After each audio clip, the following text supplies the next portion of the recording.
The abandoned hospital. Fog pressed against the chain link like breath. The fence hummed when the wind pushed it. I wiped my lens with my sleeve and checked the red light. Rolling. Briarcliff Asylum sat beyond the fence like a ship run aground. Windows black, vines choking the brick. The air tasted faintly of metal, like a penny pressed to the tongue, with a sting of old disinfectant under it. Ethan climbed first. Boots clanged on the wire, the sound too loud for the hour. He threw a grin back over his shoulder and swung down into the weeds. "Come on," he whispered, "before we talk ourselves out of it." Jenna went next, curls slick with fog. She paused at the top, hands wide, a mock bow for my camera, then dropped lightly. Tyler followed, steady, eyes already mapping entrances and angles. Liam hesitated with both hands gripping the fence. His breath fogged the links. "This is stupid." "We've done stupider," Jenna whispered. Maya stood close to me, sketchbook tucked under her arm. She watched the building like it might blink. "It smells wrong." "Old hospital wrong," Ethan whispered. "Perfect." I climbed, the camera bumping my chest, jeans catching and then giving. The weeds on the far side were wet and high and cold around my ankles. The building filled my frame when I lifted the camera. Shattered windows crusted with grime, a doorless mouth where the main entrance had been, a lightless face. Somewhere within, something tapped slowly. Metal on metal. A patient's ring against a bed rail, if you let your brain go there. "Let's keep the chatter down," I whispered. Rolling sound. "Document my heroism," Ethan whispered. "Document your trespassing," Jenna murmured. Tyler scanned the facade with his light. East entrance looks half open, south wing bricked. Avoid dangling wires. Even deadlines can surprise you. Maya hugged her arms. "We shouldn't be here." "We'll be quick," I said. In and out. Footage, and done. Liam moved closer to my shoulder. "Please let in and out mean the same door." The main steps were slick with moss. Our shoes squeaked. We crossed into the vestibule through a gap where a door had once hung. The smell punched harder. Metal, bleach, wet plaster. Something sweet rotting under it. My light slid across curled paint, like fish scales. A bulletin board sagged on a rusty nail. Thumbtacks glittered in the dust like teeth. Someone had spray-painted a smiley face with X's for eyes. The black drips looked wet, even though they couldn't be. "Charming," Jenna whispered. My camera took it all in. A cracked plastic case held an old evacuation map. The glass had split down the middle like a sternum. I filmed the diagram. Blue lines for wards, arrows pointing to exits that no longer existed. "Stay tight," I whispered. "No wandering." Ethan eased the inner door. The hinge shrieked and then swallowed its own sound. The hall beyond was wide, built for gurneys, with ceiling tiles sagging in wet bellies. A fluorescent tube hung by a single bracket, like a broken bone. Glass crunched underfoot. Our beams drew thin slices of space and left everything else to imagine itself.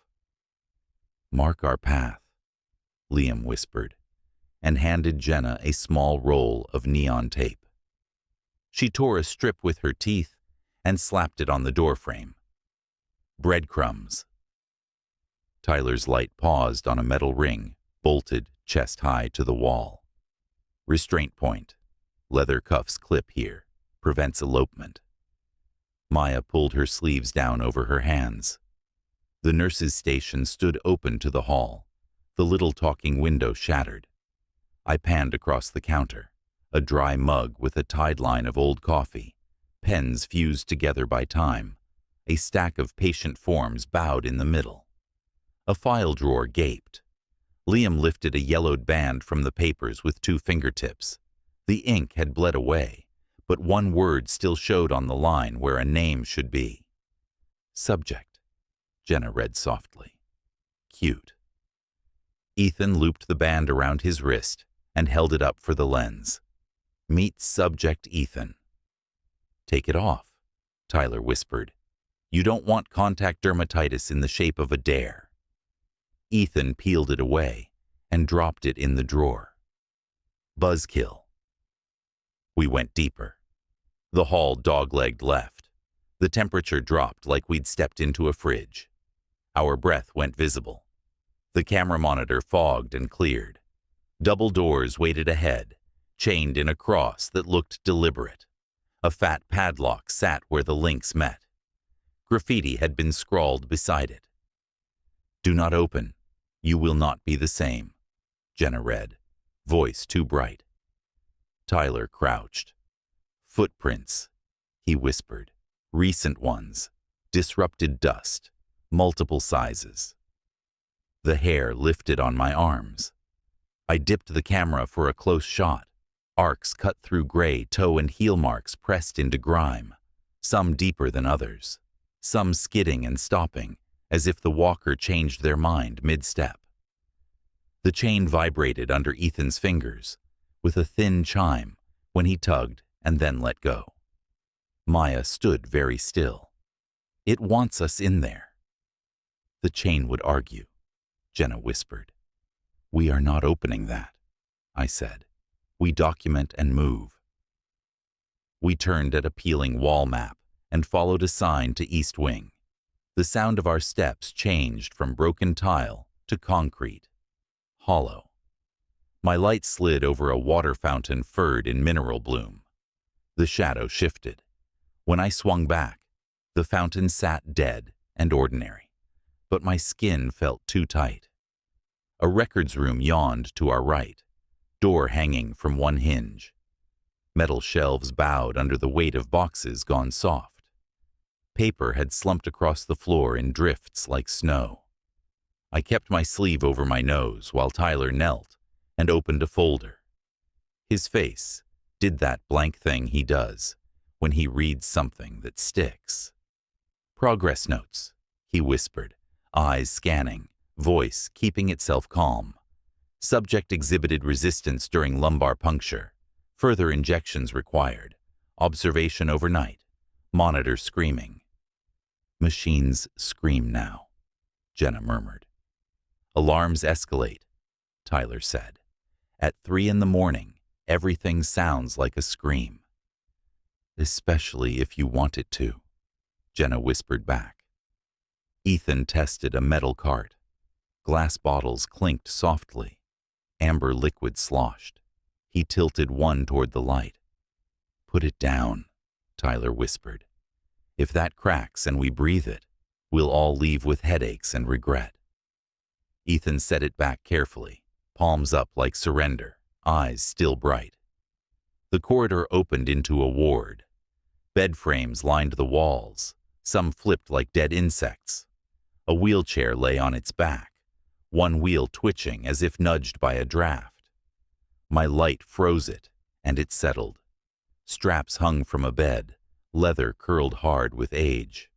A strip of gauze drifted out of nowhere and brushed my ankle like a cold hand. I jerked, then watched it land and lie still. The laugh that came out of me wasn't a laugh. Liam stuck another strip of tape on a post. The neon looked obscene here, alive, in a dead place. Maya's pencil moved quick. I glanced at the page. She'd drawn the chained door without looking at it. In her drawing, shadows pooled beneath the chain, like 4 blotted faces. When I looked back down the hall, the real shadows weren't like that. A trick of hand, or something else. We cut into a service corridor. Steel doors lined the tile, each with a wired glass window at eye level.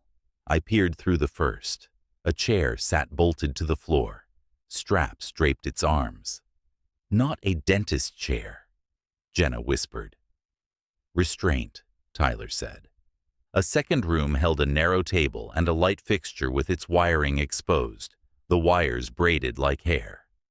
The third had a metal cabinet with its drawers half open. A tray waited on top with a single spoon, tarnished bowl dark, handle polished by touch. "Why would the handle be clean?" Liam whispered. "Because someone used it," Jenna said, and then stopped herself.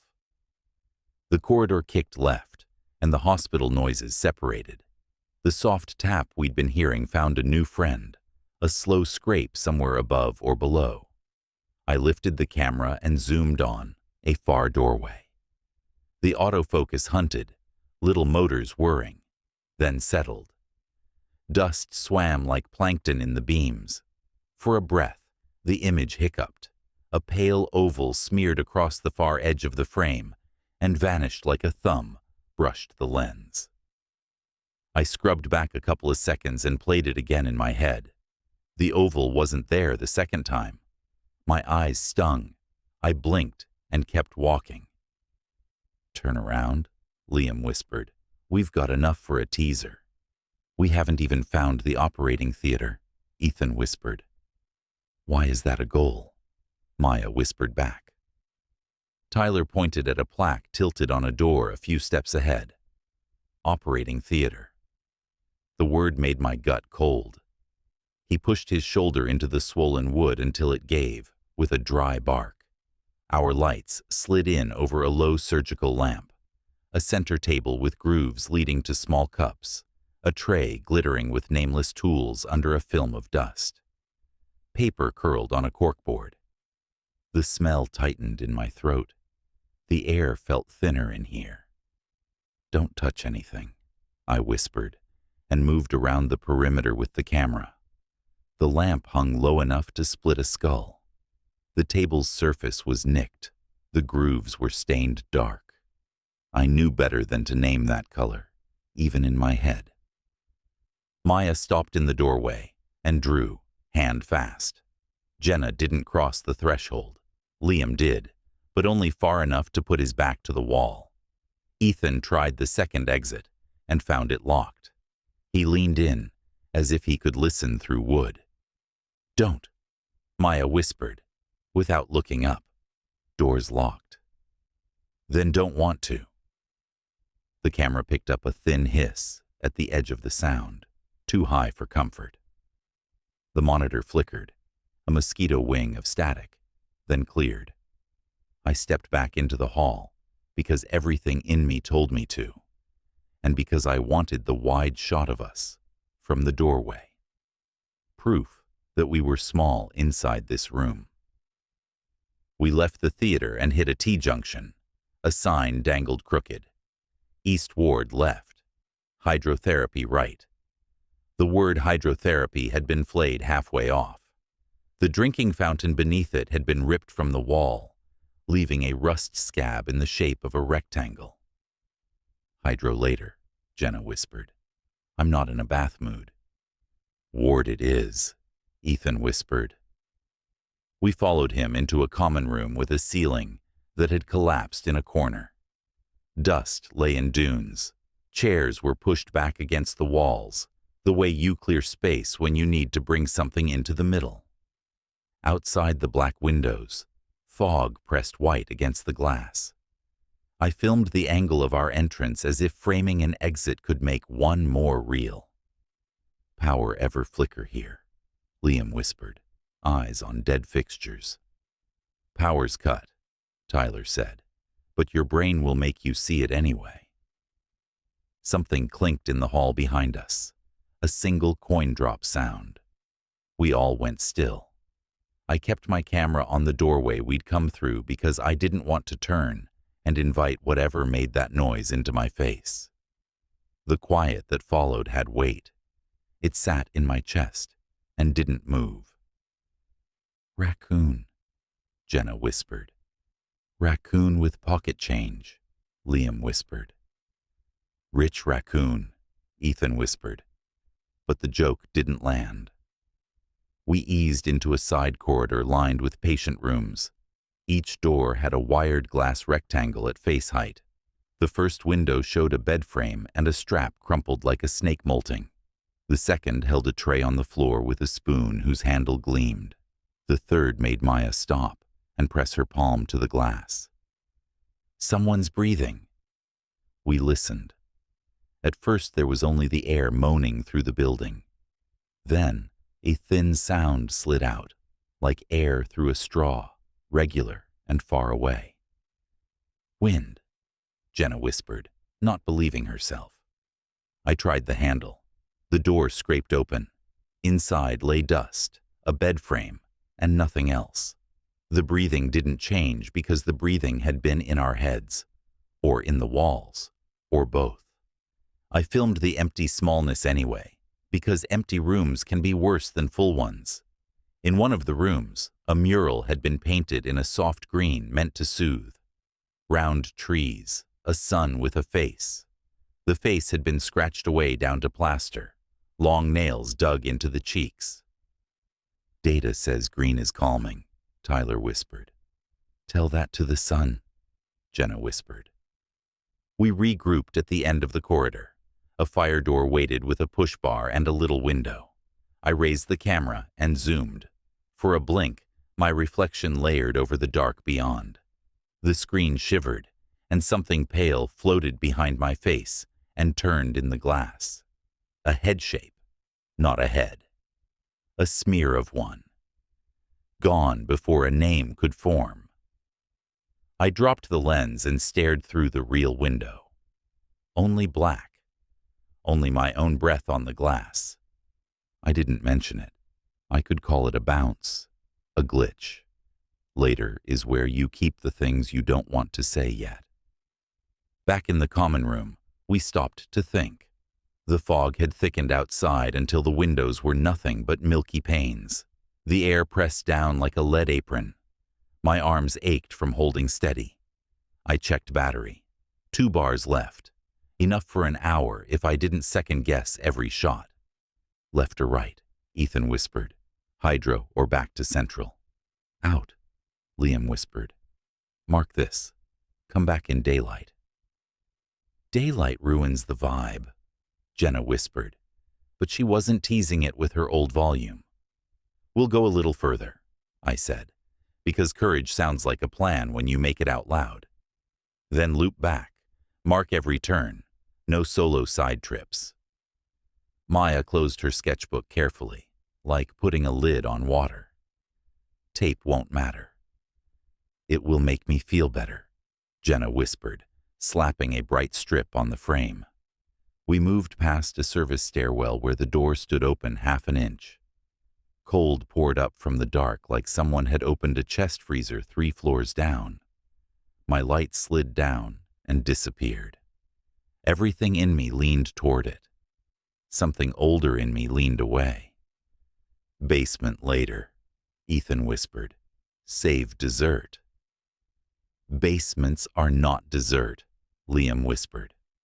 Jenna's laugh came out and bounced down the hall and came back wrong. The echo stretched on the return, closer and then too far, like it forgot how to be a mirror. We all went quiet at the same time. The stretched echo slid into the walls, like water into concrete. Maya rubbed her temple with 2 fingers. "It's getting louder." "What is?" Tyler whispered. "The building." Double doors stood ahead, open a few inches, waiting. Central ward was stenciled in flaking paint. The metal plates rubbed the edge of my beam and shone for a breath. The hinges were so tired the doors didn't even try to swing. "We mark it," I whispered. "Then we take a quick look." Ethan touched the plate and pushed. The doors eased wider. Shadows lay in the big room beyond like stacked blankets. A surgical lamp hung too low. Debris formed a drift under a hole in the ceiling. The air smelled like a bottle cracked open in a dead room. We stepped to the threshold and listened. Somewhere inside, that soft metal tap took another breath, like a metronome deciding a new tempo. I lifted the camera for a wide shot. The red light ticked steady in my peripheral vision. For a fraction of a second, The screen broke into snow around the edges, like frost creeping toward the center. It cleared. In the far corner of the monitor, behind Ethan's shoulder, a pale oval rose out of the dark and turned toward us like a face underwater. The image twitched and corrected. The oval vanished. I blinked hard and looked with my own eyes.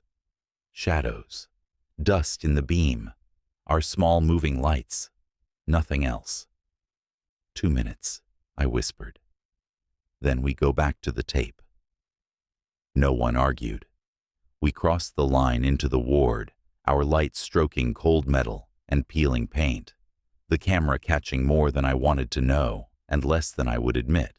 The tape on the doorframe, bright and brave and too thin, and the building breathing around us like something that had never stopped. The ward chewed our lights into small pieces. We hugged the right wall, beams gliding over lockers with mangled doors. One door hung shut, with an open padlock dangling from it. The metal reflected us in a warped chrome fisheye. In the reflection, a pale blot slipped behind our cluster and vanished when I looked up. The camera stuttered, cleared, kept rolling. The strap bit into my neck. 2 minutes, I whispered. Then we loop back. Ethan nodded without the grin this time. He aimed his light toward a narrow staff corridor where a crooked sign pointed to pharmacy, records treatment. Wind nowhere made a curtain move in the corner. The fabric lifted, fell, lifted again. I framed it and then, on purpose, framed something else. The corridor pressed in. The vents rattled like teeth. Tyler lifted a broken clipboard from the floor and angled his light. Pre-med checklist, he whispered. Sedative, anticholinergic, induction agent, doses in pencil, variable per weight. Consent line blank. Jenna's mouth twitched. Shocking. Maya stroked the edge of her sketchbook with her thumb like she was testing a blade.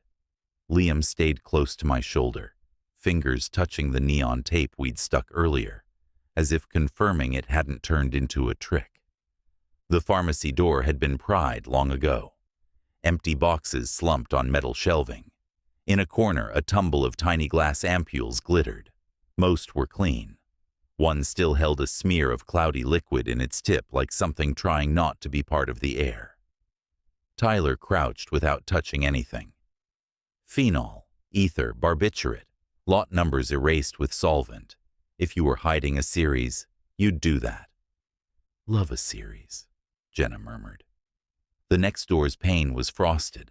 I put my lens to it. On the monitor, a pale oval swam behind the frost, turned, and sank. I jerked my head around the frame. A small office sat inside, chair broken, nothing else. Tyler eased the door open. The hinge made a sound like a cough, too loud for the room. Glitch, Liam whispered near my ear, like the word could erase what I'd seen. Maybe, I whispered, and didn't replay the shot. We threaded past a cabinet, whose painted glass peeled in long skins like shed snakes. Labels listed syringe sizes in rows. The drawers were gone, lighter rectangles left behind like ghosts of organization. A double-swing door with round windows led us into another treatment room. The windows made me think of cafeterias. A jointed overhead lamp hung ready to lower its bright face. The table below was intentionally narrow. A rubber strap held its curve like a fossil. I filmed the strap because filming is the only way I can stand to look. Anesthesia cart, Tyler whispered toward a low cabinet. Old model. Mask drawers, circuits, gas ports. Color codes were oxygen and nitrous. If they were kind, it helped. If they weren't, it made people quiet. Sweet bedtime story, Jenna breathed.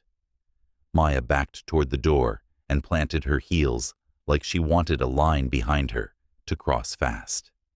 Air moved through a ceiling vent with a whisper that almost made my name before it turned into nothing.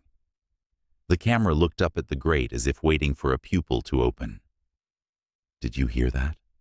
Liam whispered. "No," Ethan said too quick. "And if I did, no, I didn't." The tap we'd been hearing added a new location, a soft spoon on tile from a corner we couldn't fill with light. It moved. Another tap landed behind us, precise, wrong in the echo. It didn't come back stretched. It simply existed where it wanted to. "Mechanical timer," Tyler whispered. "Still winding down." "It's been winding down since before we were born," Jenna whispered. We slid back into the ward, crossed to the opposite corridor. My beam cut over a curtain track that curved like a rib. Rust bled from each screw. My tongue tasted like a 9-volt you'd touched to prove it still lived. Private rooms again. Wired glass windows. Same basic boxes with different leftovers. Bed frame with no slats. Collapsed mattress shell. Tray and spoon where the handle gleamed from too many fingers. Maya stopped at the fourth door and laid her palm on the pane. Her breath fogged an oval. She didn't wipe it. "Listen." We listened. The building made animal noises. Then all at once, the shape of a voice. Not words. More the outline around words your brain supplies when it expects a voice.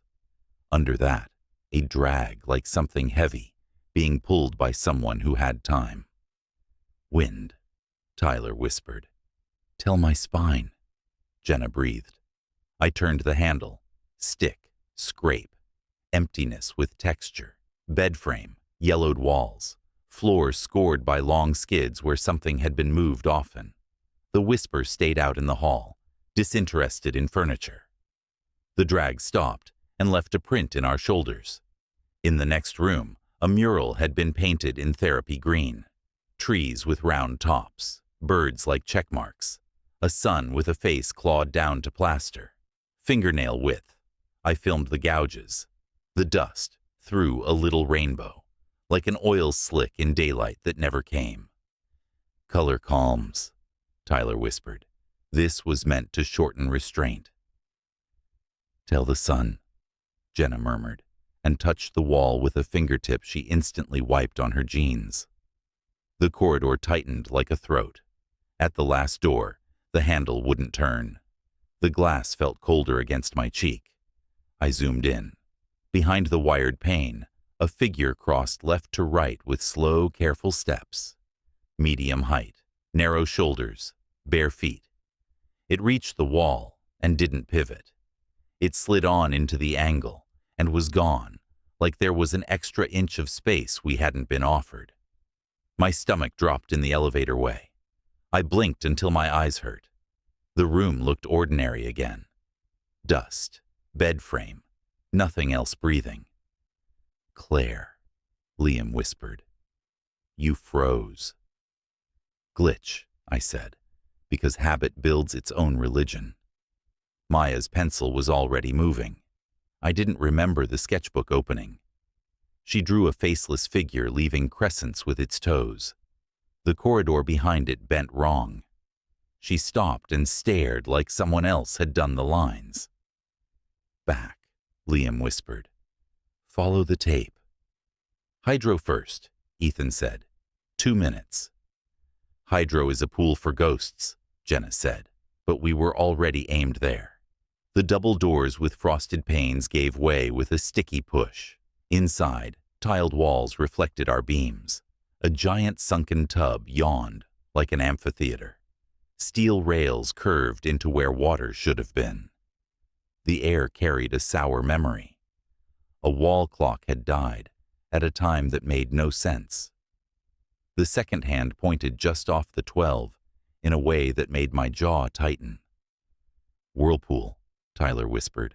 "Sometimes relief, sometimes punishment." "Depends on who holds the switch," Jenna said. I filmed the tub. Dust had settled in ripples like water froze, and then turned to gray. Shoe prints scuffed the rim. Barefoot crescents touched the edge, as if someone had watched something in the empty water.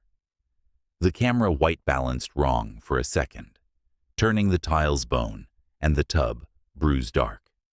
It corrected. I breathed again. Something knocked below us. Not a tap, a weight, then a drag that loved tile. It came from the service hall on the far side. We stood there and listened to it go away like it didn't care whether we followed. Basement stair, Tyler whispered. Shaft. Could be an animal.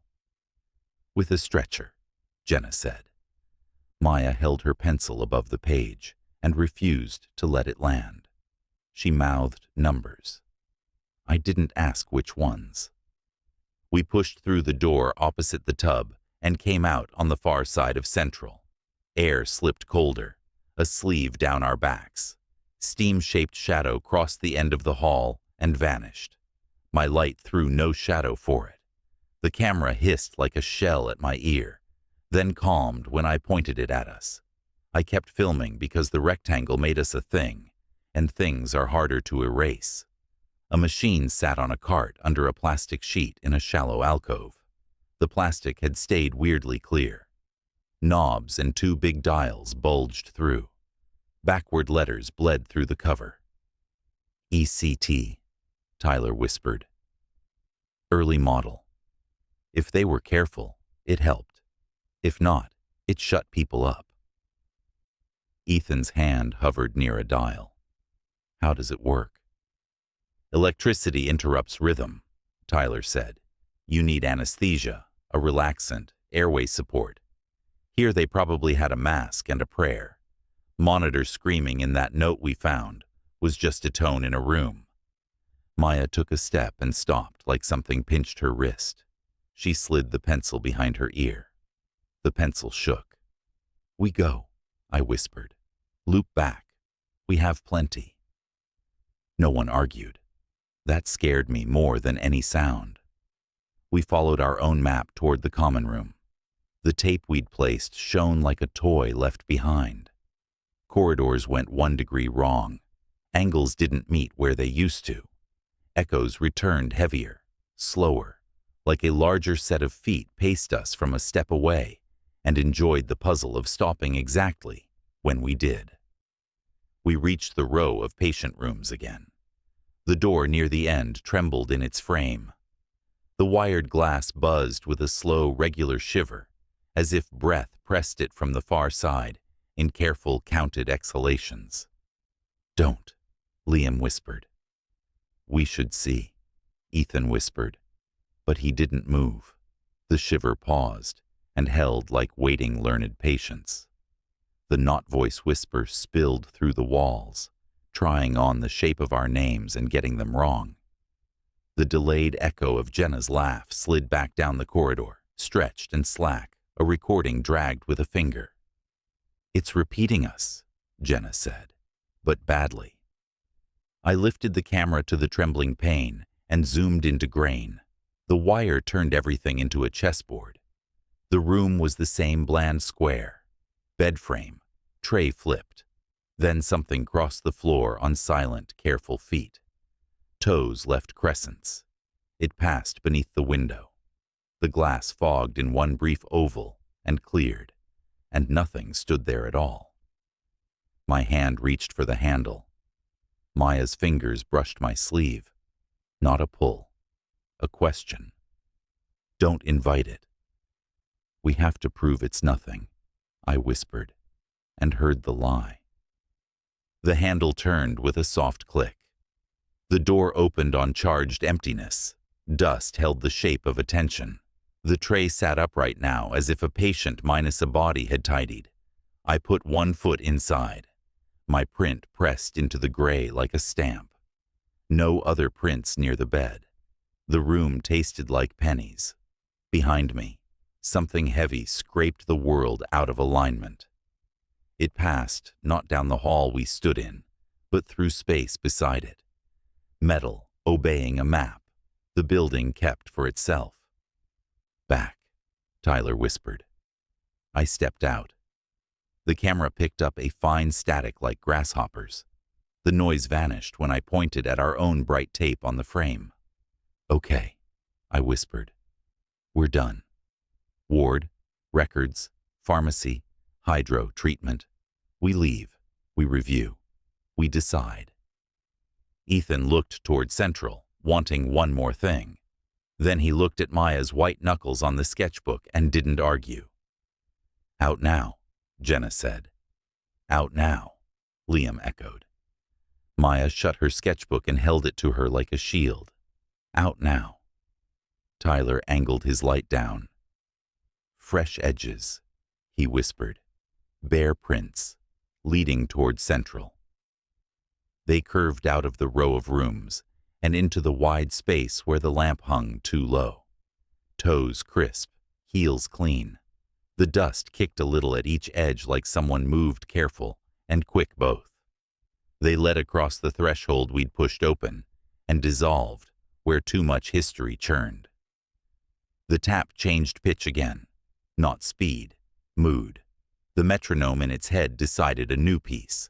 My monitor frosted around the edges like a window in winter, and then cleared. The red light stayed steady. The audio drew a thin thread and held it taut. Out, I whispered, and no one gave me anything back but movement. We turned toward our bright, useless tape. The hospital watched us with something that didn't need eyes. Our steps came back wrong, heavier, a half beat late, like a second group moved just behind, smiling where we couldn't see it. We didn't run. We didn't talk. We watched the doorway where night waited like a throat, and we made for it, carrying the smell of metal and the shape of a laugh that wasn't ours. We followed our own tape like a lifeline. The strip glowed on the frame, bright and thin. The corridor beyond looked the same, but the air had changed.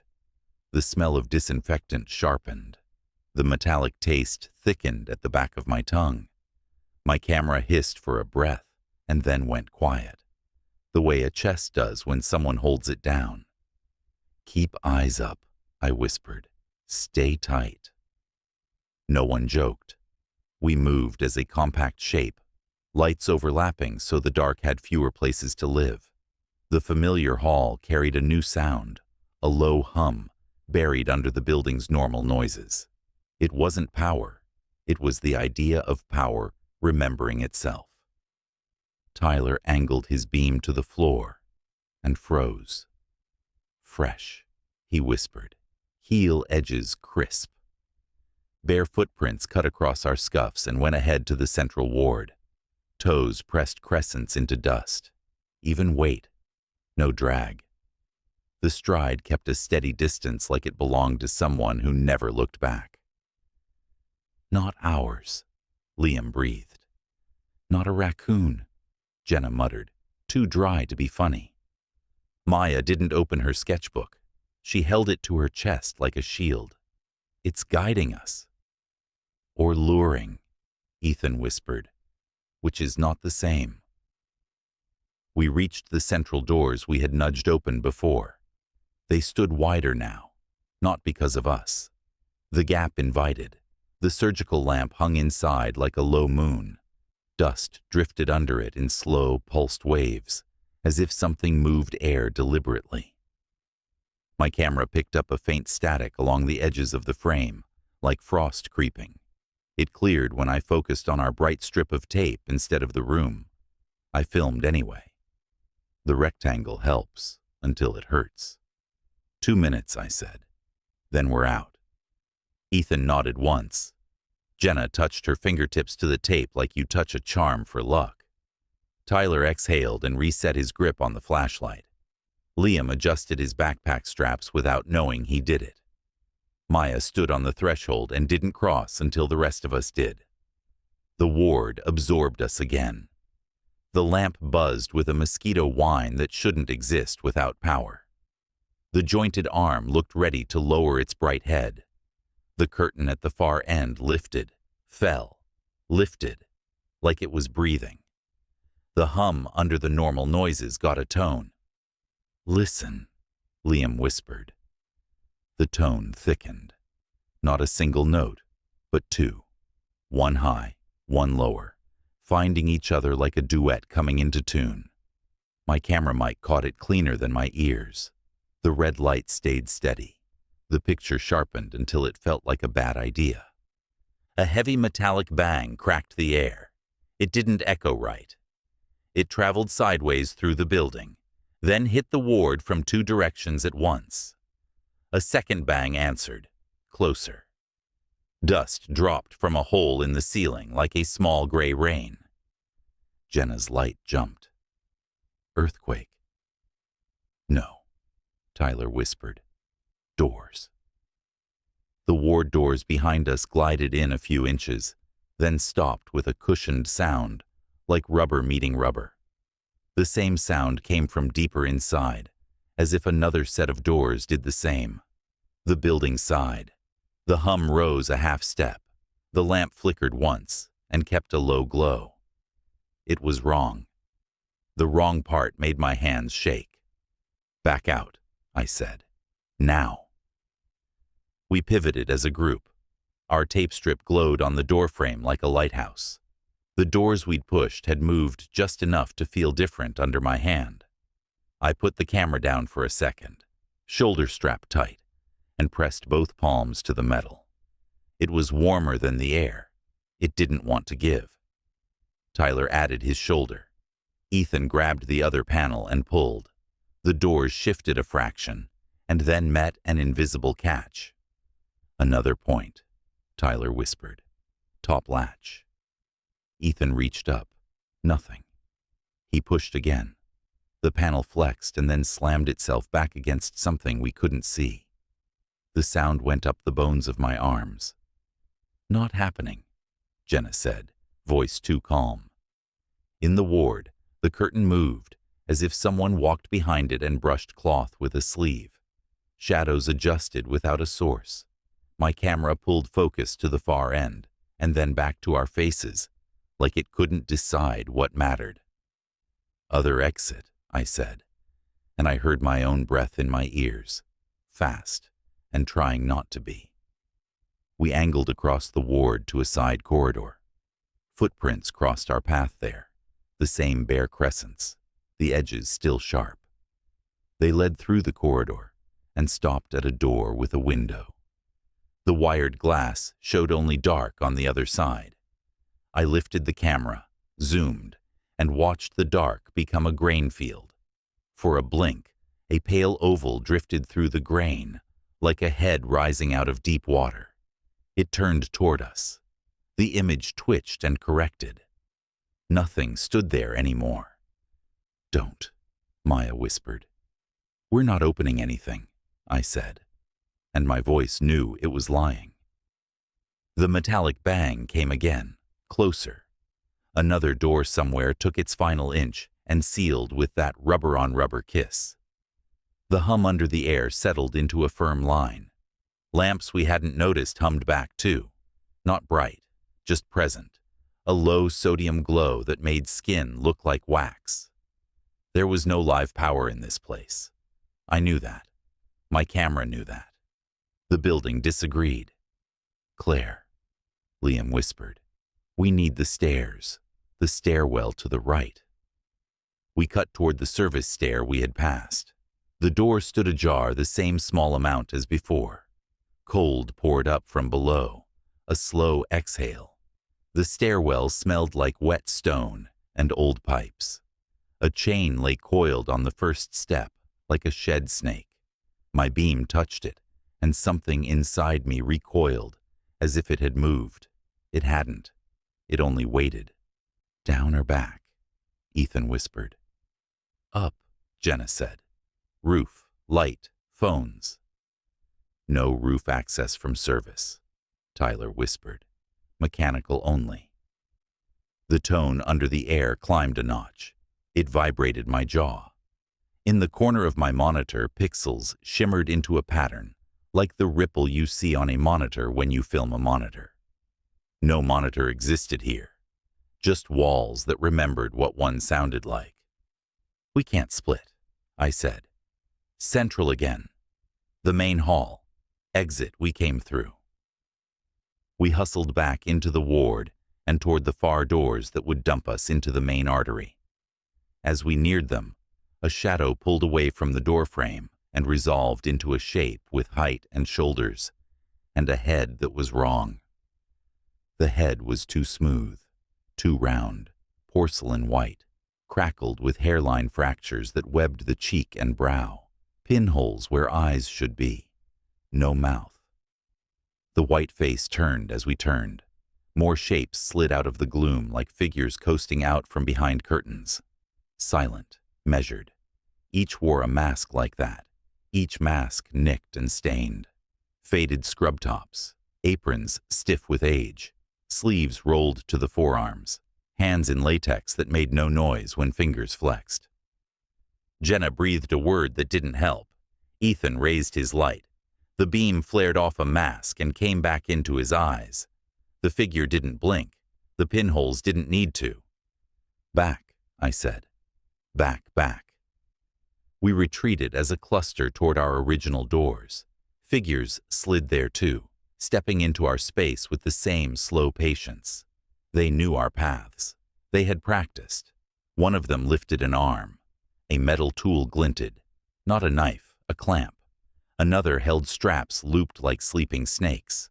Another had a tray balanced in one hand with syringes laid in a row, their caps on. Opaque, labeled in a clean hand with letters I couldn't focus on. A small speaker at the throat of one figure clicked when it turned its head. A low note came out, distorted and bandaged in static. Intake, the voice said from the speaker. It didn't sound like a person. It sounded like a room speaking through a throat. Ethan took one step forward without thinking. We don't want trouble. The figure's head rotated a degree. The pinhole eyes aligned with him. The tray shifted as if redistributing weight. Tyler lifted his hands, palms open. No harm meant. We're leaving. Intake, the speaker repeated, same tone, like an elevator announcing a floor. Maya had gone very still, her sketchbook pressed flat to her chest. Liam drifted closer to me until our arms touched. Jenna lifted her chin, because lowering it would have let fear show. Claire, Ethan whispered, mouth hardly moving. Plan. Hard left, I said. Through records. We run. No one argued. We hit the turn in a burst. The building moved against us. Not the walls. The air. The pressure. It pushed from ahead like a hand. Not enough to stop. Enough to make muscles burn. The figures slid, matching our angle, moving without hurry. They knew the shortcuts even in straight lines. We shot into the staff corridor.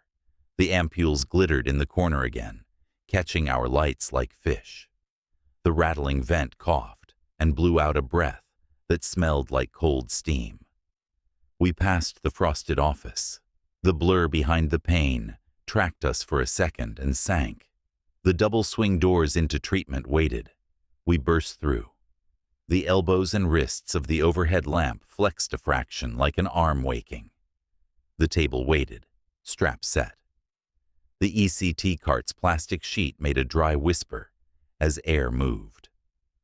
Other side, I said. Through pharmacy. Back to the ward. Through to main. We clipped steel, bounced off tile, and spilled into the far end. Figures were already there, a pair of them, filling the space without touching it. One tilted its head like it heard something we couldn't. Another raised a hand, and the small speaker clicked. Hold, it said, same calm, blank. Prepare. Subject compliant.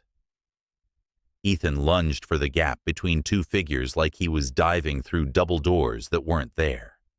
A gloved hand angled out with speed I didn't see coming. A strap hissed around his forearm and tugged. Not hard, just a suggestion.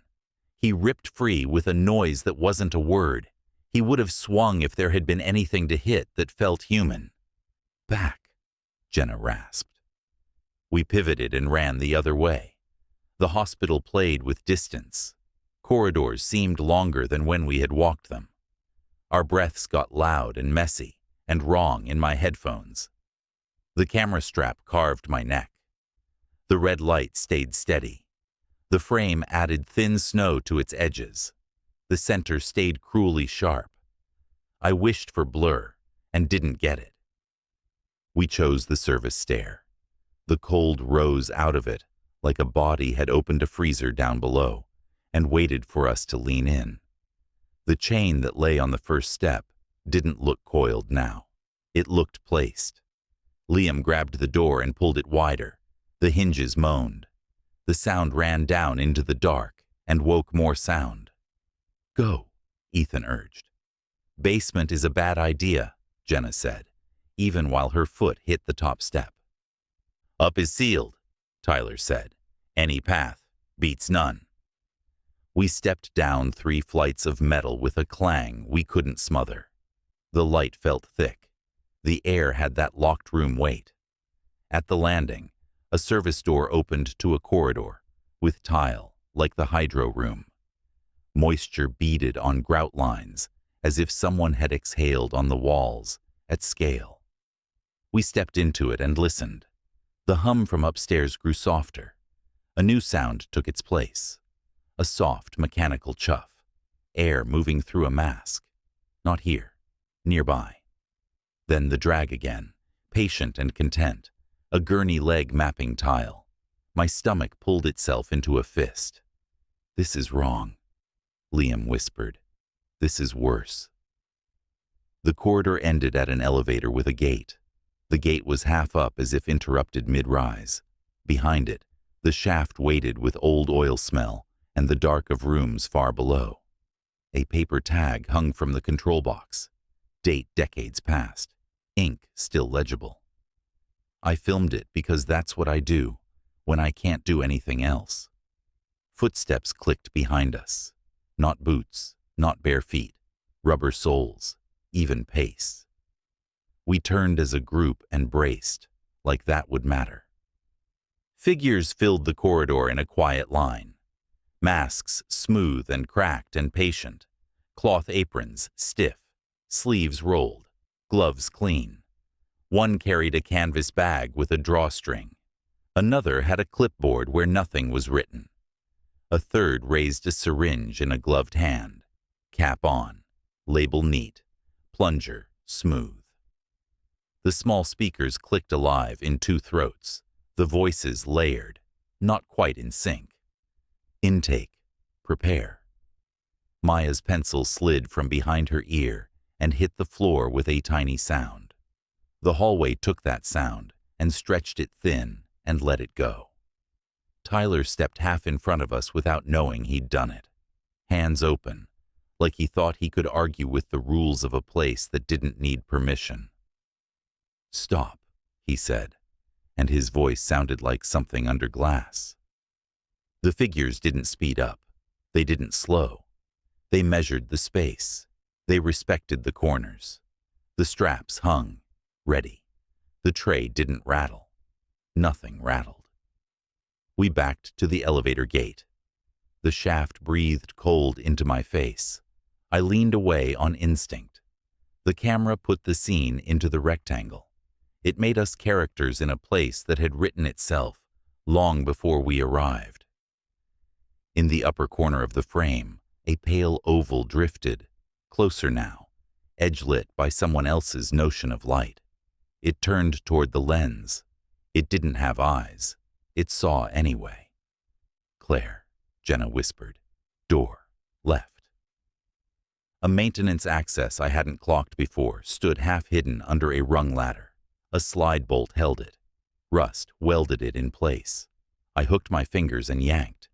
The bolt moved a fraction, then stuck. Ethan jammed his shoulder under the ladder and threw his weight. The bolt jumped and scraped and gave. The door opened a fist width, then more, then enough to take one person sideways. "Go," Ethan said. "No splits," I answered. The figures were close enough now for smell, not sweat, not breath. Plastic and old cotton, cold latex. A breath machine somewhere behind them chuffed and paused, chuffed and paused. The speaker clicked again. Intake. Begin. We went for the door as one bad plan. Liam slipped through first. Jenna folded and slid. Tyler turned sideways and went, backpack scraping. Maya pressed in with the sketchbook flat and vanished into the dark beyond. Ethan held the panel while I shoved through with my camera high to protect it, instead of my face. His hand landed on my shoulder and pushed in the last inch. He ducked in after me. We took 3 steps into a narrow service run and hit another door we hadn't calculated. It stood shut. No bolt on our side, no knob, just a rectangle of metal you could only open from where we'd come. Another way, Jenna said, voice thin. The access we had just used began to move against my back, not swinging closed, being closed. Someone on the other side took it and applied calm pressure. I saw the panel slide, inch by inch, in the edge of my light. The gap narrowed. The last thing I filmed before it became a seam was a white oval moving toward the crack, tilting to peer in. Pinholes black, hairline fractures like a net. It crossed the last sliver of light and filled it. Push, Ethan growled, and he hit the panel with his shoulder. It didn't stop. It didn't speed. It continued to close with the patience of a quiet order, being followed by a machine that never gets tired. We backed away until metal touched our shoulders behind. No space left. The camera pressed to my cheek. The figure on the other side set its blank face to the crack in the door and held there, like it was listening to our blood. The hum under the world turned into a bass note I felt in my bones. The lights in the service run flickered, found a low glow, and then steadied just enough to make shadows stronger. The panel settled into place with that rubber-on-rubber kiss that meant done. Silence. Then the speaker beyond the metal clicked again. A whisper bled through. Not words. Not yet. The kind of sound a room makes when it's about to decide what happens to you. The lamp above us came on with a soft electrical sigh that should have been impossible. My camera caught the moment. The red light held. The frame sharpened. The last thing I saw before the light cut out was the mask filling the seam, turned directly toward me, close enough to fog the metal. Cold moved first, like water poured over my skin, and then sound came back in thin threads. A low hum, rubber on tile, a strap creaking as it settled into my ribs. I opened my eyes into a white circle of light. A surgical lamp hung so close I could count hairline scratches in the lens. If I lifted my head, I would hit metal. I tried anyway. Leather bit my wrists, ankles, and chest. The table was narrow, covered in vinyl cold enough to glue the backs of my arms. Alcohol stung my nose under a sweeter smell I didn't want to name. A tray sat to my right, syringes in a row, caps on, labels written in small, neat letters, and numbers that meant nothing, except everything here. Clamps were arranged in pairs, jaws open like quiet mouths. To my left, a cabinet door sagged on one hinge. A file bulged from the top shelf, pages splayed like ribs. A sticker on the tab read, Subject C-17. My pockets were empty. My camera was gone. I tested each restraint in turn and got the exact amount of give someone had decided I should get. The lamp hummed. The sound flattened and deepened like a nerve being plucked. Footsteps approached. The door opened without hurry. A figure glided in with a tray balanced on one hand. The mask was what moved first in my brain. Porcelain white, spider-webbed with fine cracks, pinholes where eyes should be. A cap covered the rest of the head. Scrubs faded to a color that had forgotten what green was. A small speaker sat at the throat, tucked into the collar. The gloved hand checked my wrist strap. Calm pressure. Exact. The tray touched metal with a soft knock. The speaker clicked. Subject compliant. Another figure stood in the doorway with a clipboard. Same porcelain, different pattern of fractures. The speaker clicked again, voice like a room pretending to have a mouth. C17. Awake. Heart tone, acceptable. Proceed.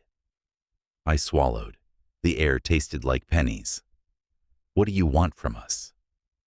No answer. There was no column for that on the form. A swab circled the crook of my arm, cold alcohol evaporating fast. A tourniquet looped high, latex snapping softly. The gloved finger tapped my vein. Somewhere beyond the door, metal clinked, a clamp touching another piece of metal in a rhythm that didn't belong to chance. A voice floated across the hall, thin and trying to make a joke carry weight. It couldn't. I am absolutely billing you for this. Jenna. Relief came first, then fear for her rushed in to take its place. Another whisper rose from a room where the lamp sounded different, the kind of whisper that feels embarrassed to be afraid. Is anyone else awake? Liam. Close. A third voice drifted through the vent above my head, pitched soft and rational. Even here. Conserve breath. They're checking vitals. Tyler. In the quieter air between each sound, paper shifted, a small roll and thump. They took my book, Maya. Just 2 words, but they cut a thread. The speaker at my figure's throat clicked. Silence. I stared at the syringe, as if I could hold it still by looking.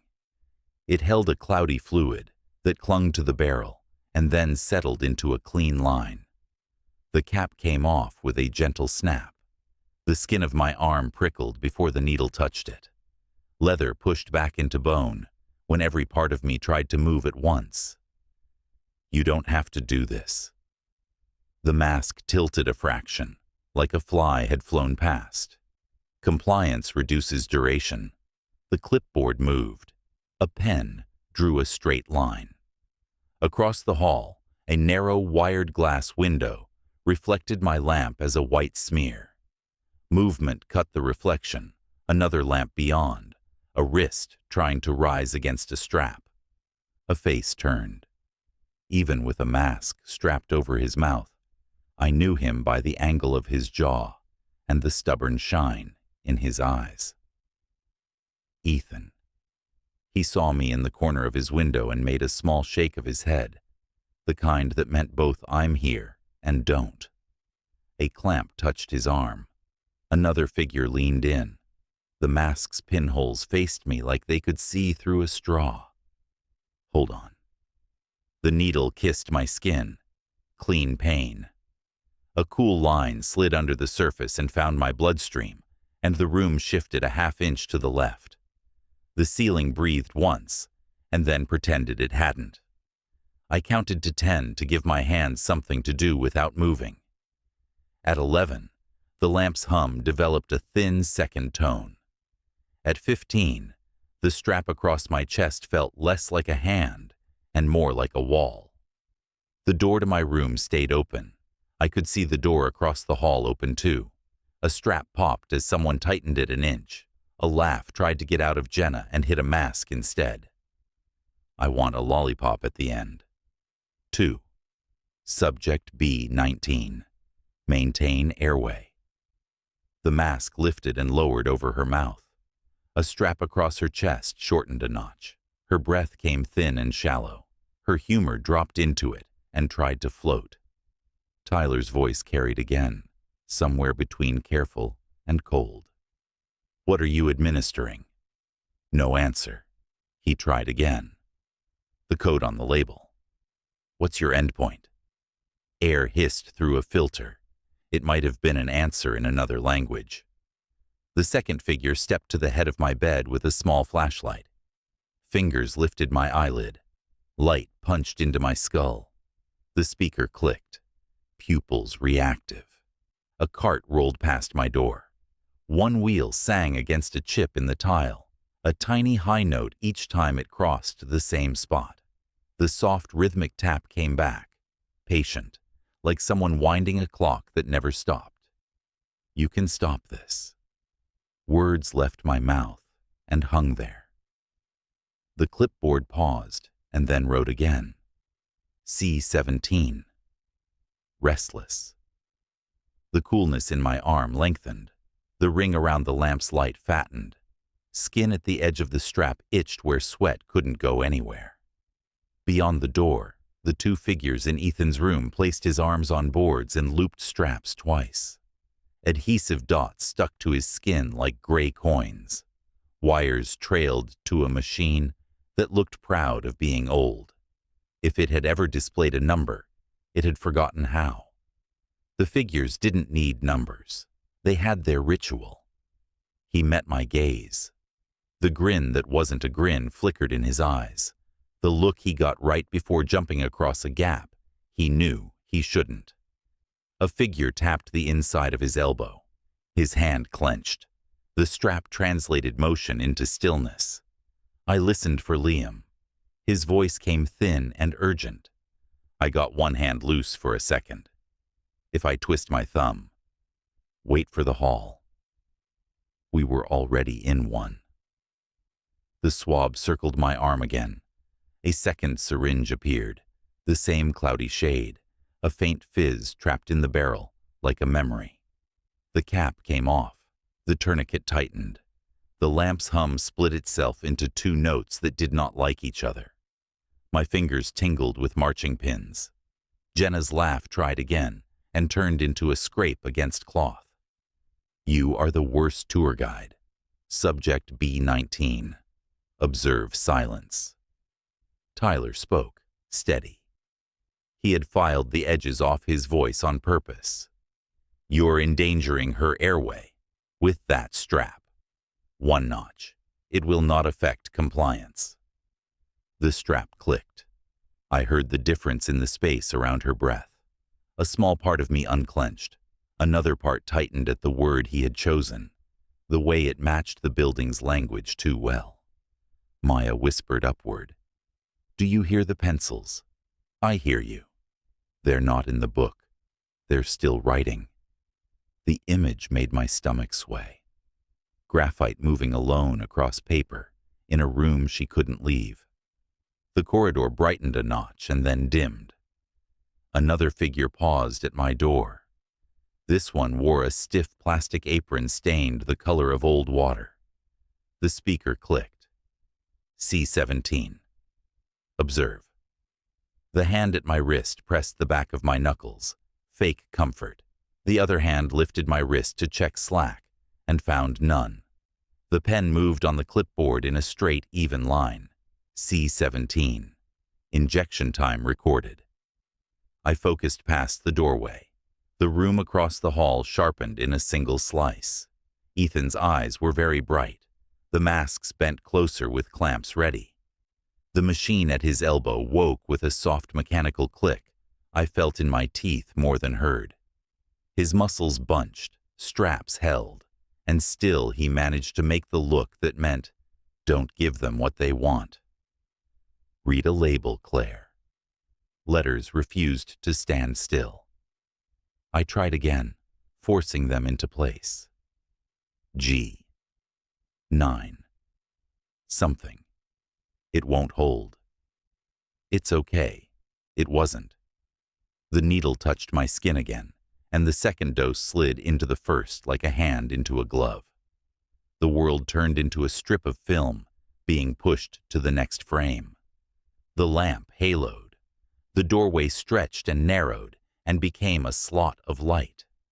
I held my eyes on the image across the hall, because if I had to pick the last clear thing, it would not be the inside of my own arm. Hold on. Ethan nodded once. A clamp kissed his skin. Another aligned like a mirror. The masks hovered. The door swung inward 2 inches more, and the corner of a tray caught the light like a signal. The strap across my chest rose and fell, under a breath that sounded borrowed. The cool reached my shoulder and kept going. The room feathered at the edges, like frost spreading along glass. I gripped the only thing that still had sharp lines. My last clear image was Ethan trying to lift his arms against calm hands, while two porcelain faces leaned in with clamps, the lamp reflecting in their masks like a second sun. Then the light swelled, the room slid, and everything softened into a white that didn't belong to anyone. The room softened at the edges, and then snapped back like an elastic band. The lamp above me breathed. The halo swelled on the inhale, dimmed on the exhale, as if the light had lungs. The walls flexed too, a slow press outward that made the corners blur, and then pull tight again, like the building was testing how much space it could take inside my head. A whisper threaded the hum and found my name in the noise. It sounded like me saying it into a fan when I was a kid, only lower, as if the asylum had swallowed the trick and learned to speak through its vents. Claire, Claire, Claire. I turned my face an inch, and the white circle doubled, 2 moons passing.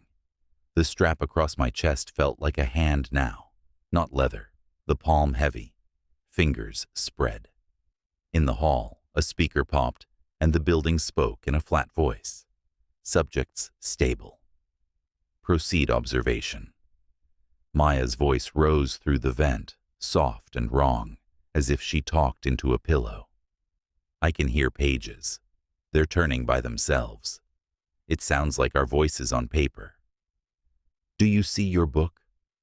It isn't here. The sound is here anyway. The pencil scratch came from nowhere and everywhere. An insect sound multiplied, and then a page flipped in the air with no book under it. My skin lifted. A gloved hand reached into my field of view and adjusted the strap a 1/4 inch, the same way a nurse would smooth a blanket in a normal world. The speaker at the figure's throat clicked. C17. Tone adequate.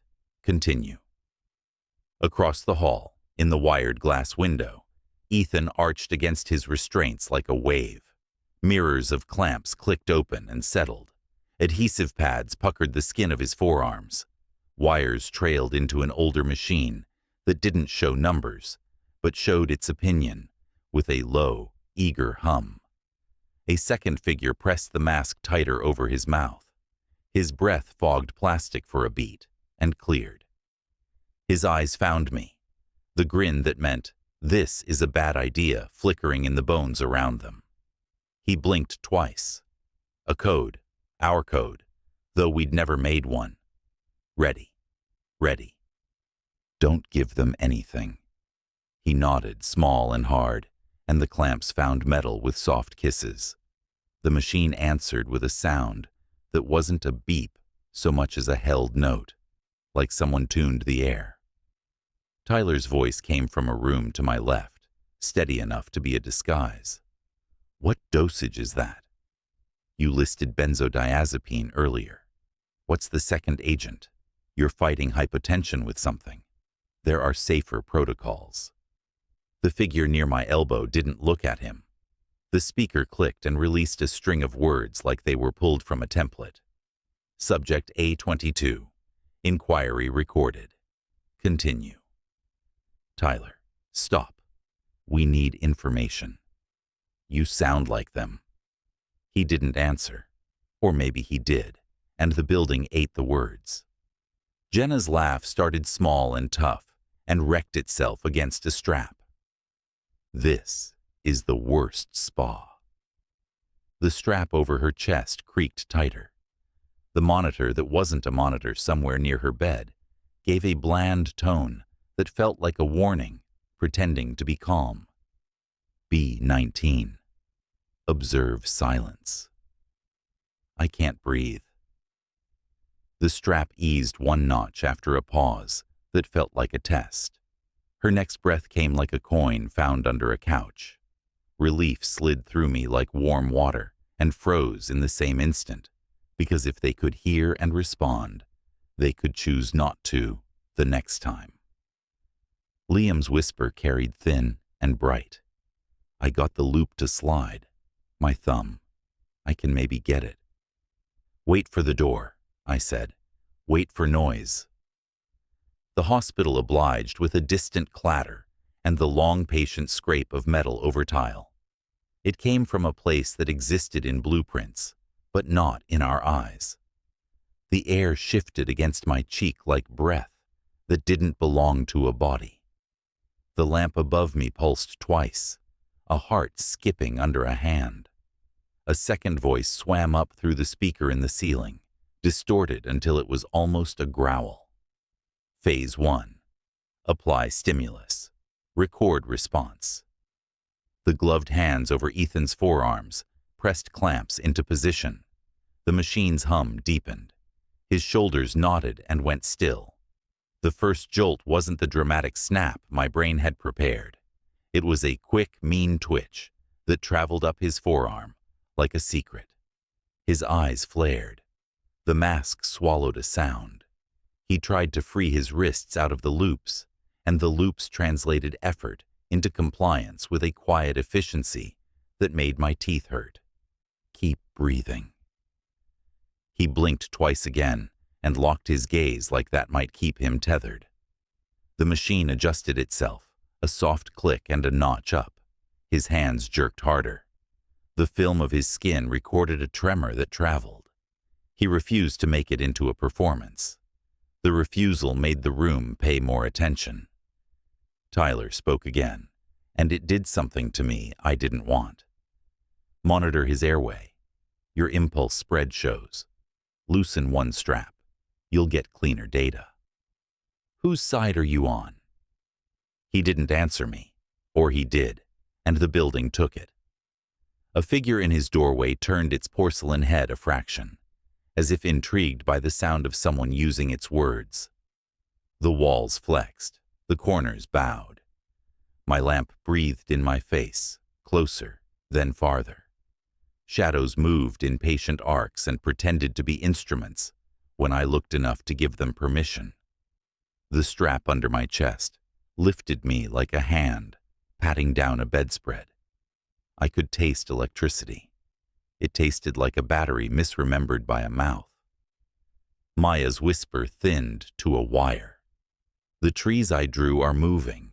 They're turning their leaves toward the ceiling. I didn't draw that. They're turning anyway. They're paper. They're not. Jenna coughed against cotton. No more trees. Tell the trees to stop. Subject B19. Stable. The announcement fell like a lid. The figure attending me selected another syringe with unreadable letters and let me see it. A clear bubble climbed and popped. The needle caught a slice of light that pierced and cooled at the same time. The swab circled, dry, then wet. The tourniquet tightened and my arm stopped belonging to me. I wanted to roll. The strap kept me boxed in my shape. Wait. The needle went in and took the request with it. The coolness spread up the vein and put a white noise under everything else. The air thickened like water, and then I could breathe through it again, barely slower than before. My fingertips turned to little bells, ringing far away. The world softened and sharpened in slices, like someone misloaded film, and the projector kept running anyway. Ethan jerked in measured beats, a metronome learning a new song. The machine clicked and revised itself, notches testing limits. He looked at me hard, like he was anchoring himself in the rectangle of my face. He blinked twice once more, then squeezed one eye shut. A wink that didn't belong in this place and belonged completely because it was his. Good. Good, keep that. Liam's breath scraped. I'm out. Wrist out. I'm going to slide the buckle. Metal skittered. A glove pressed. The figure in his doorway moved with the quiet of a hand in a drawer. For a second, Liam's arm lifted into view through the window as his restraint loop slipped down to his palm, like a bracelet. The hand was free and bright, with blood that wasn't blood, only friction and fear. Another gloved hand pinned it, and pulled the strap back up with the steady patience of a person buttoning a shirt. Subject E03. Resistive. Secure. I almost had it. You will again. The whisper in the ceiling turned into a string of numbers that meant something to someone. The figures in every doorway shifted in sync by a fraction, as if they all felt the same cue in the same nerve. Jenna managed a breathy laugh. Okay, worst spa, second worst nightclub. The strap over her chest creaked again, one notch. Her breath slowed. She was learning their rhythm and hating herself for it and staying alive because of it. I clung to that kind of math. Tyler spoke in a new register, as if he stood on the other side of a glass wall and knew it. What is your endpoint? Define stable. If you continue with this frequency, you risk arrhythmia. That will disrupt your data more than loosening a strap. A porcelain head turned toward him. For a fraction of a breath, I thought it would answer.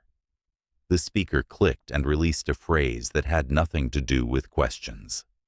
Subjects under observation. Record, record. Maya whispered my name like a leaf rubbed between fingers. Are we alone with them? No. With who else? Us.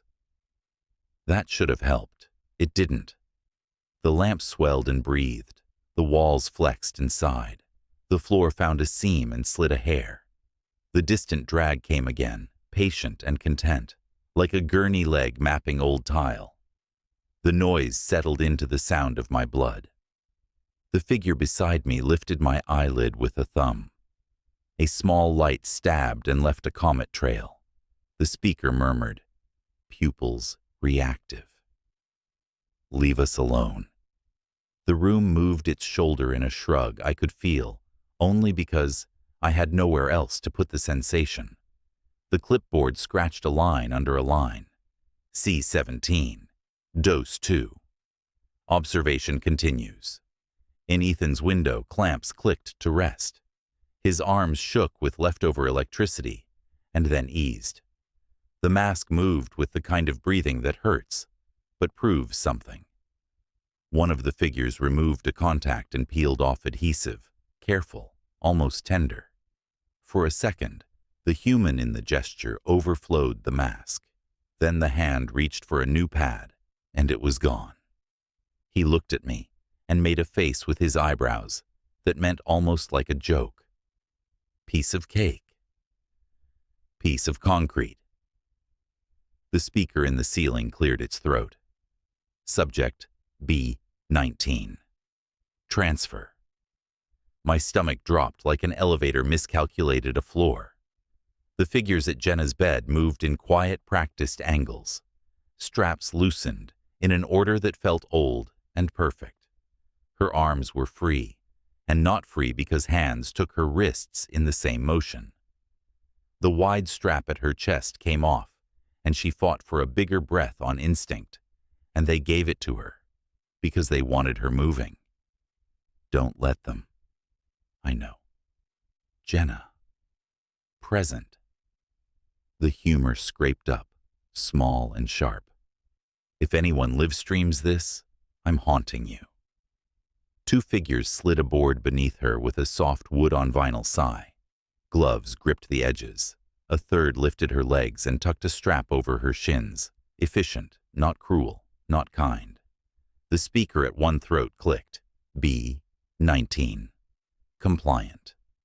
She wasn't. I could feel it in the way she held her jaw. They took that resistance and measured it and kept moving. The corridor brightened a notch, as if it enjoyed this part. The board slid to a cart. Wheels chirped once when they met a chip in the tile. The rhythm found its pattern again. My lamp breathed along with it. Inhale, exhale, inhale. Don't go with them. I am not going anywhere they'll like. The cart rolled. Her hair trailed over the edge of the board, curls leaving small swoops in the dust, like notes on a staff. For a second she turned her head, and the wired glass caught her eyes in the scrape of light. She made her mouth do a smile, because that's how you keep your own shape in places designed to take it. It lasted a breath, and shook. "Jenna, I'm here." The cart bumped the chip again, and the squeak was so bright and ordinary my throat hurt. The figures steered. The speaker at the ceiling whispered to itself, "Transfer to theater. Prepare." Not theater. Liam's voice flipped into a higher gear. "No. No, no, no. Stay with her. I can't see her. Count. Count for her. 1, 2, 3. They moved her past my door and toward the main axis like a slow animal. The porcelain masks leaned over the board, and the cracks in the glaze made new maps I didn't want to learn. A fifth figure joined with a tray. Syringes lay on it in a row like dry silver fish. The pins in my fingers rang louder. "Bring her back. I'll make them." Ethan's voice was a rough scrape under a mask. "You'll bring her back. Together. Together." Tyler spoke quieter now, like he had turned to face a wall. "Observe your own ethics. You can record without harm." No answer. The tray wheel chirped a last bright note. The corridor turned into a throat and swallowed board and figures and sound. A door far down the hall waited like a mouth. When it opened, the air changed in the way air changes when two volumes of pressure meet. The speaker in the ceiling clicked once. "Commence." Jenna's voice came back to us through a thickness of space. Not words, breath and syllable and grit. She managed one small, stupid joke, because she is the person who chews fear until it tastes like something else. "No lollipops, right?" The door answered like a machine that liked its job. Metal met metal. The slam rolled down the hall and touched every strap and wire and vein. The after sound crawled through the vents and sat in my mouth like dust. The intercom hummed once more, like a thought it didn't fully have, and fell silent. The door slam rolled through the vents and left the air too still. The lamp above me held its breath. The strap across my chest lifted with mine and settled, a measured hand that didn't care how I felt under it. The speaker in the ceiling clicked twice like a tongue, deciding a word. Phase 2. Locks released in a soft chain of noises, metal giving, buckles slipping, leather breathing out. The strap over my chest loosened a notch on its own. The one at my right wrist sighed and let go half an inch. Not freedom, permission. Gloved hands entered the edge of my view with the patience of someone who had done this more times than sleepers have dreams. They undid the buckle at my ankle, then redid it a hole looser. The figure with the clipboard noted my breath with its pen, without ever needing to look at me. The speaker at one throat clicked. Subjects ambulatory. Transfer. Don't touch me. The mask tilted the way people tilt their head when a radio catches an interesting line. The strap over my chest lifted, slid, and came off in one smooth motion. The glove guided my arm in, not rough, not kind. My muscles forgot their own language for a second, and then found it again in staggered syllables. Across the hall, the door to Ethan's room stood open in full now. A figure unbuckled his wrist at the same time. Another tightened the loop around his elbow like a leash. He sat up fast, too fast, and the world punished him with a sway. He shook it off and looked for me first. Here. Here. Liam stumbled in his doorway with one strap still trailing from his wrist like a ribbon. He tried to hide the relief when it fell away under a glove. He failed a little and didn't care. Don't let them separate us. I won't. Tyler swung his feet to the floor in a controlled movement that looked like he'd practiced it alone 100 times and never told anyone. He stood carefully, almost polite. He held his hands at his sides like a man waiting for a blood pressure cuff. You are transferring us for observation only. No further sedation en route. The porcelain faces didn't answer, but the speaker clicked. Proceed. Observation continues. Maya stepped down from her table like the floor might vanish. She kept one hand on the metal rail for a breath longer than she needed. Without her sketchbook, she held her fingers close to her palm, like they might write on the air. She glanced once to the spot where Jenna had vanished, and then back at a place that wasn't a place at all. It's not just them. What else? Doors that look like rooms. Rooms that breathe. We were arranged into a line without being manhandled. A touch here, a gesture there. The way you move a flock through a gate without shouting. A strap from Ethan's elbow to a gloved hand. A strap from Liam's wrist to another. Tyler got no strap. That told me something I didn't like. Why no leash for him? Compliance adequate. The voice didn't care if I heard it. The gloved hand on my elbow felt the way a cuff feels when a nurse wants to keep your vein without losing your trust. We moved. The corridor had been narrow when we came in, and it was narrower now because the building had decided to stand closer. The lamps breathed us along, our shadows dragged behind like we were pulling ourselves on strings. The smell of disinfectant sharpened in waves, as if we passed invisible pools of it. Ethan leaned his shoulder toward mine, without breaking the pull on his strap. Fight at a corner. They hate corners. Stairs, Liam whispered. Run on stairs.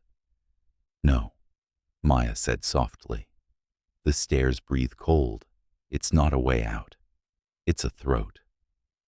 Tyler watched the figures around us, the way you watch a diagram grow its labels. We'll need a choke point, not stairs, and eyes on doors. They close themselves. Later, I breathed. Walk now. We passed the hydro room. The bone-colored tiles took our lights and gave them back wrong.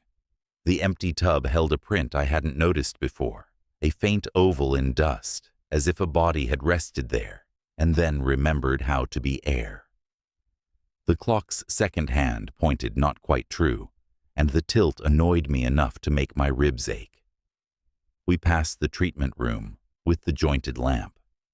It turned toward us by a degree, with a polite interest that made the neck hairs stand up under sweat.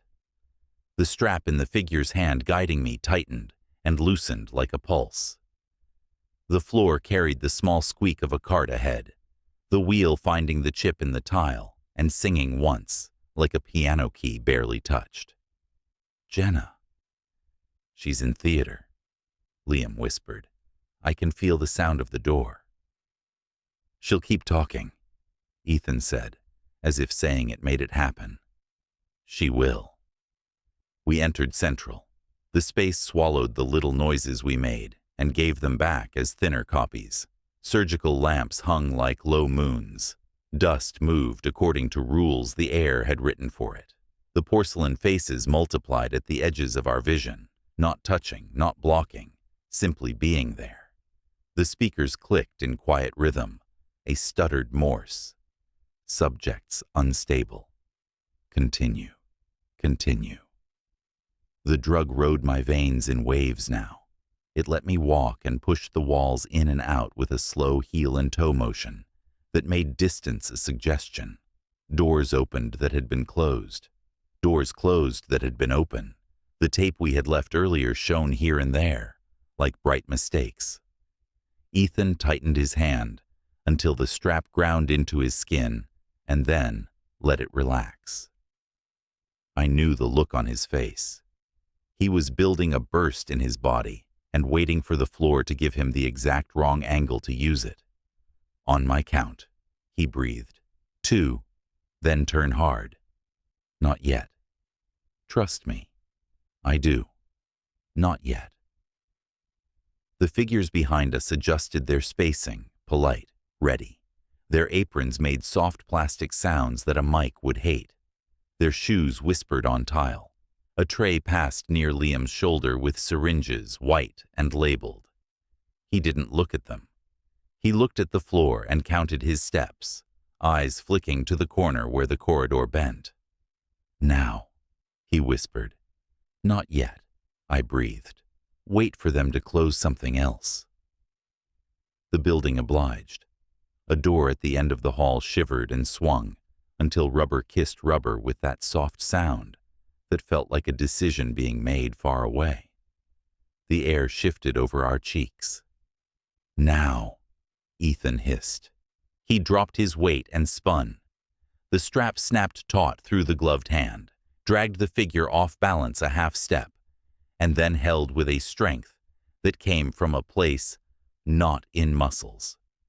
Another figure stepped in at an angle we didn't predict and absorbed his motion like a wall in a gym. He hit it with his shoulder, the way you hit a mat, and the mat made of person did not move. A third figure eased between him and me like a door sliding into a hinge. No shove, no sound, just a presence filling a path. The strap at my elbow tightened and loosened in a rhythm that meant stay. "Okay," Ethan panted, eyes bright, mouth align. "They planned for that." "They've been planning for years," Tyler murmured. "Decades." "Shut up. Both of you," I breathed. "Walk." We walked. The hallway stretched and squeezed around us. The floor added an extra half step where it shouldn't exist and then took one away where it should. The vents breathed. A whisper lived in the ductwork, learning our names and trying them on like clothes. It got them almost right. Almost. We passed the records room. The file marked Subject C-17 still slumped, but now a second file sat open beside it, with a tab that read B-19, and the page on top held lines of text that refused to stay still in my eyes, not because of the drug, but because the words were being written, letter by careful letter, by a hand that didn't have a hand. A pencil rolled on its own into the crease and stopped. I didn't tell Maya. She already knew. "Don't look," she whispered. "It uses sight to climb." We turned down the main axis toward the operating wing. Lamps lowered themselves a centimeter without moving. The clear windows on doors caught our faces and bent them into patient shapes. The smell of disinfectant lost the top note and left the metal and the background sweetness that hospitals never actually shake. The speaker in the ceiling cleared a throat it didn't own. "Transfer to theater. Observe. Prepare." "Keep your eyes on corners," I said. "Keep your hands ready," Ethan breathed. "Keep your mouth closed," Tyler murmured, and then quieter. "Not you. Me." Liam's strap slackened, as if the hand holding it decided to trust him and wanted to see what he'd do with the gift. He didn't pull. He breathed and held the slack like a delicate piece of wire. We came level with the theater anteroom. Through a small square of glass, I saw a clock that had stopped at a number that meant nothing and everything. I saw the edge of a tray with instruments lined like polite silver. I saw the far wall painted in that soft green that's supposed to lower pulse. The door into the main operating theater was propped, not with a wedge, but with a hand. A porcelain figure held it with 2 fingers pressed to the plate. The rest of the body relaxed, as if nothing here mattered, and everything did. The mask's cracks spidered across the cheek. At the hinge, dust had piled in a drift like snow. The hand lifted. The door breathed open. We were guided in without any touch stronger than the suggestion of one. The room rose around us in tiers of invisible eyes. Lamps hung on jointed arms like animals that had learned obedience. The table in the center had its straps laid out like possibilities. A drain in the floor glinted dull, without showing anything in its metal. The air felt colder, without being colder. A faint tone lived on the edge of hearing and raised the hairs on my arms to attention. On the far side, a smaller door stood open into a shadowed side hall. Beyond that door, something moved with that patient drag we had learned to fear, and then appeared. Two figures backed into the theater, arms straight, hauling weight. Between them, a board slid forward with a whisper at the floor. On the board, a body lay, strapped at shins and hips and shoulders. Hair trailed in curls over the edge, leaving loops in dust, like notes on a staff. Jenna. I didn't know I said it out loud until Ethan squeezed his strap hard enough to make the leather groan. The figures brought the board near the center and let it rest on a pair of trestles, with the care you give an instrument you've been told costs more than you'll ever see. Her face was turned partly away. The strap across her chest rose a little and fell a little. It did not answer any questions. A mask hovered in her periphery. A gloved hand adjusted a buckle with that same patience I had started to hate more than any roughness. The speaker at one throat clicked. B19. Stable. The word stable felt like a lie told by a weighing scale. Her lashes fluttered once. I grabbed that movement with my eyes and refused to let the room take it. The lamp above the board lowered a centimeter. Curious. Jenna. Her eyes opened the smallest degree and found the nearest face that belonged to her. They didn't find mine. They found Liam because he had stepped where he shouldn't, into a ring he had been allowed to enter, as if the permission were another restraint. He made a sound without sound. I'm here. She moved her mouth around a shape that could have been a smile and could have been anything else. It lasted a breath. It told me she was still inside. Ethan leaned into the strap and felt the restraint ease and tighten like a breath. He calculated angles with his eyes and came up short because the room had already calculated them. His jaw flexed until a muscle in his cheek twitched, a small telegraph. Not yet, I breathed. The porcelain masks turned in a slow arc until their pinholes faced us. A figure in an apron stepped up beside the foot of the board and lifted a clamp like a quiet idea. Another brought a tray with syringes arranged like a sentence. The main mask, the one with a crack, running through the brow like a thin river, lifted its chin, that last little degree that means attention. The speaker at its throat clicked on a frequency that made the tiny bones in my ear itch. Observation continues. Subjects unstable. Maintain distance. Tyler stood half a step forward now, hands loose, eyes on the instruments like a student watching a demonstration he'd wanted to see, and dreading that fact. You don't need to restrain the chest. You'll compromise tidal volume.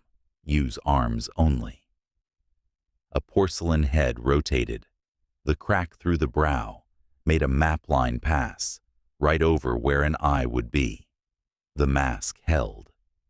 The voice that came out of the grill was the same shape as all the others, but the rhythm shifted a hair closer to human. Noted. Don't help them. I am helping her breathe. Her breath picked up a fraction like a dial had turned one notch, and no one wanted to own the hand. The figures guided us to the wall without feel of force. We went there because not going would have given them something they didn't need to take. The tone in the air slid into a higher note that made my bones remember cold. The strap that had been a suggestion on my elbow turned into a temporary absence, and then disappeared. For a second I was unheld. It felt like falling. Ethan saw the gap the same moment I did. He shifted his weight and then stopped, because 3 porcelain faces found him in the same breath and made a shape of attention that said not yet and made it feel like his idea. Maya stood just behind my shoulder. She didn't look at the table. She looked at the corners of the room and the places under the lamps where light bent wrong. She whispered without moving her mouth much. "It's in the light. It comes through reflection. Don't look at the glass." "No glass." "Your lens is gone, Claire. It wants the one in your head." Liam's fingers flexed like he was trying to remember the puzzle of a buckle. He kept his eyes on Jenna's left hand, not her face, because looking at a small piece can help when the hole is too big. "I'm counting." "Count with her." 1, 2, 3. I looked nowhere and everywhere and landed on the main mask again. The crack through the brow widened with a tiny crumble, ceramic giving like an eggshell tapped with the back of a spoon. Behind that thin line of fracture, something darker gleamed. For a half breath, a sliver of real eye peered out through the break. Not glass, wet, alive. The pupil caught the lamp and threw a star. It looked at me.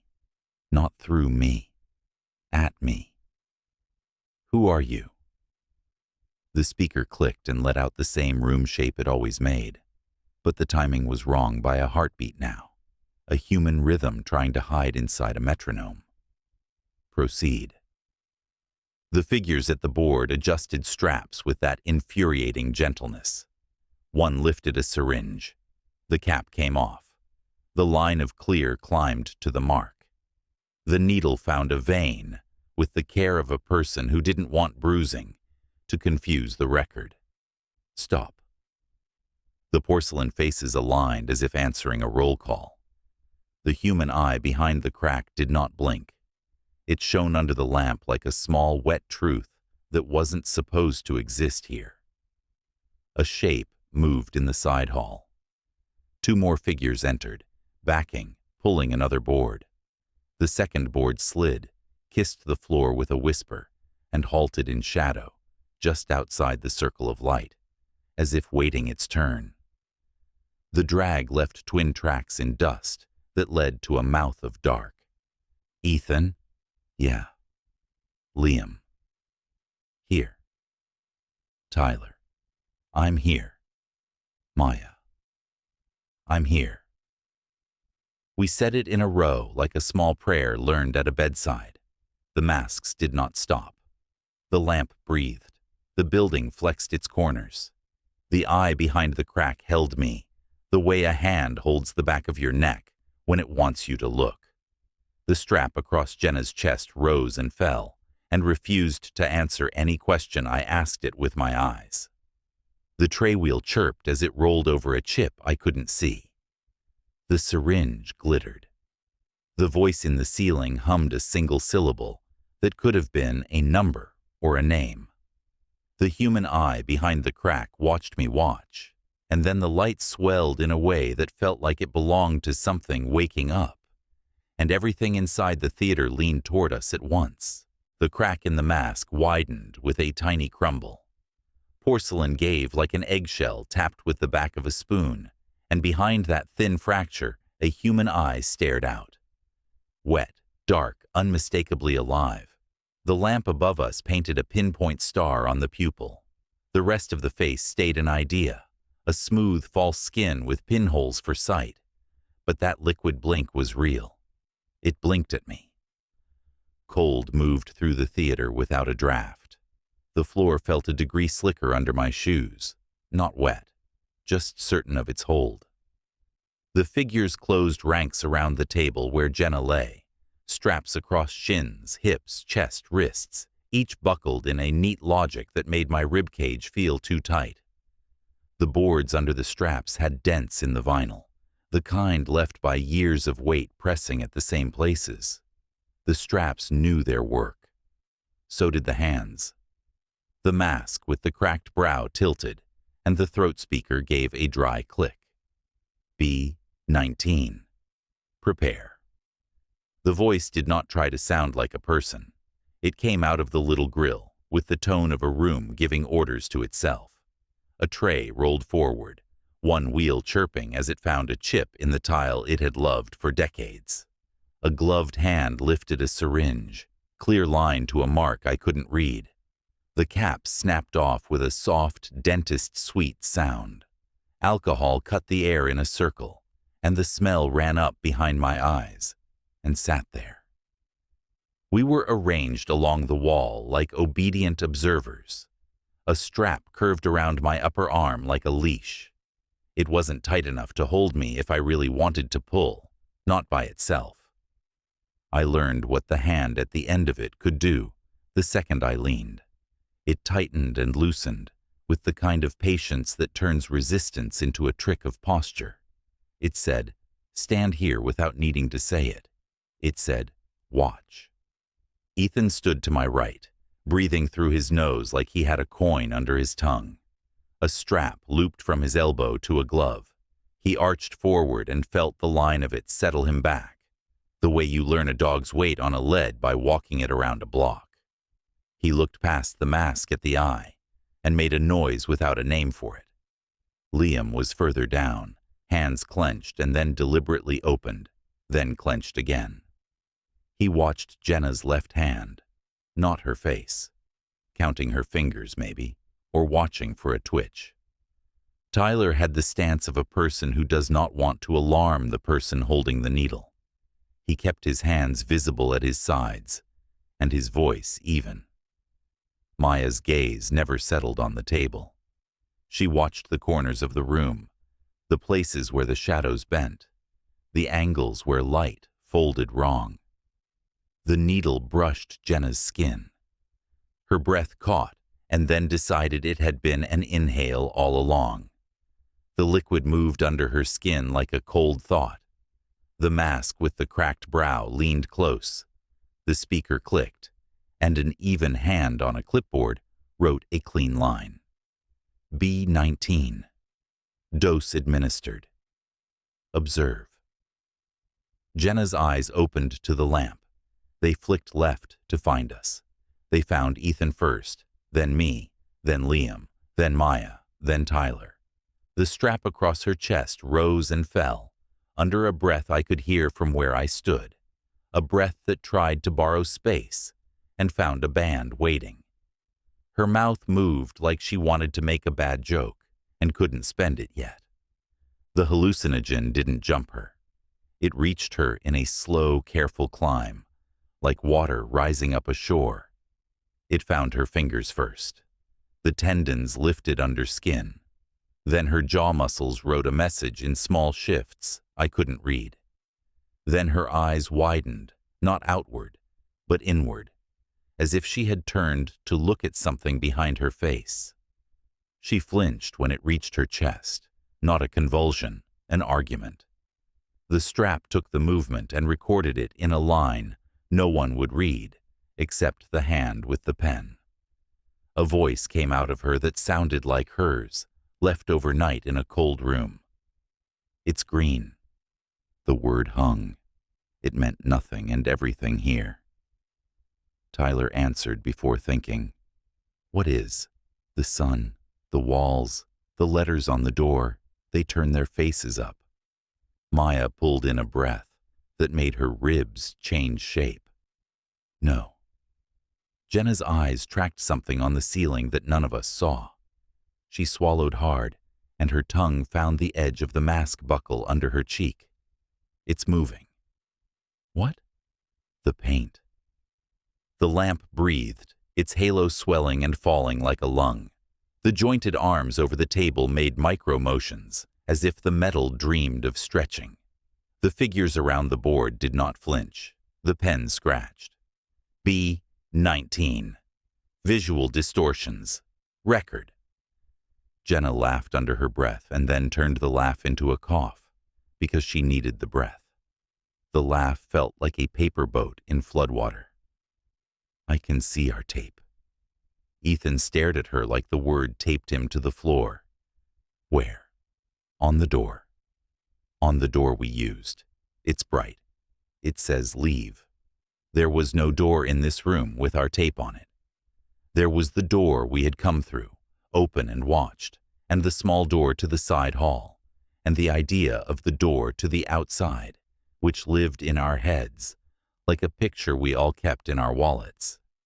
She was looking at it as something in the room.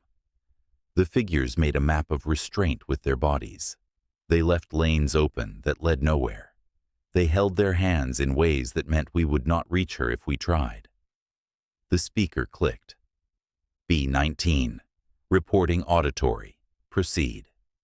Jenna blinked slow and hard, and then opened her eyes like she expected to be somewhere else and wasn't. She made herself say the thing anyway. It's in the vents. It's talking. What does it say? It's learning our names. A whisper brushed my ear that had no place to be. Claire. It came shaped like my name after someone chewed it and tried to make it right. It tasted like the air in the duct at the back of a throat. It let itself in and sat down and waited. Jenna's hands trembled, small tremors that ran with the sinews, the kind that make blood beads find their points, but don't break the surface. The strap took the shivers and absorbed them. Her eyes moved like she was reading an invisible chart. There's a hallway, she said. It's wrong. It turns inside itself. The corners are soft. Liam made a small choked noise. That's mine. The speaker noted. Subjects reporting matched visuals. Record. Tyler took a half step forward and then found the hand that would make that step into a problem and stopped. You have response. Reduce chest restraint 1 notch. You'll get clearer reporting if she can take fuller breaths. The mask with the cracked brow tilted toward him in a way that acknowledged the suggestion and ignored the request. The strap stayed put. The pen moved. Jenna turned her face toward the lamp and widened her eyes until the whites dried. She was trying to be brave for a camera that wasn't there. Or for us. Or because that's what she does when a thing wants to take her shape away.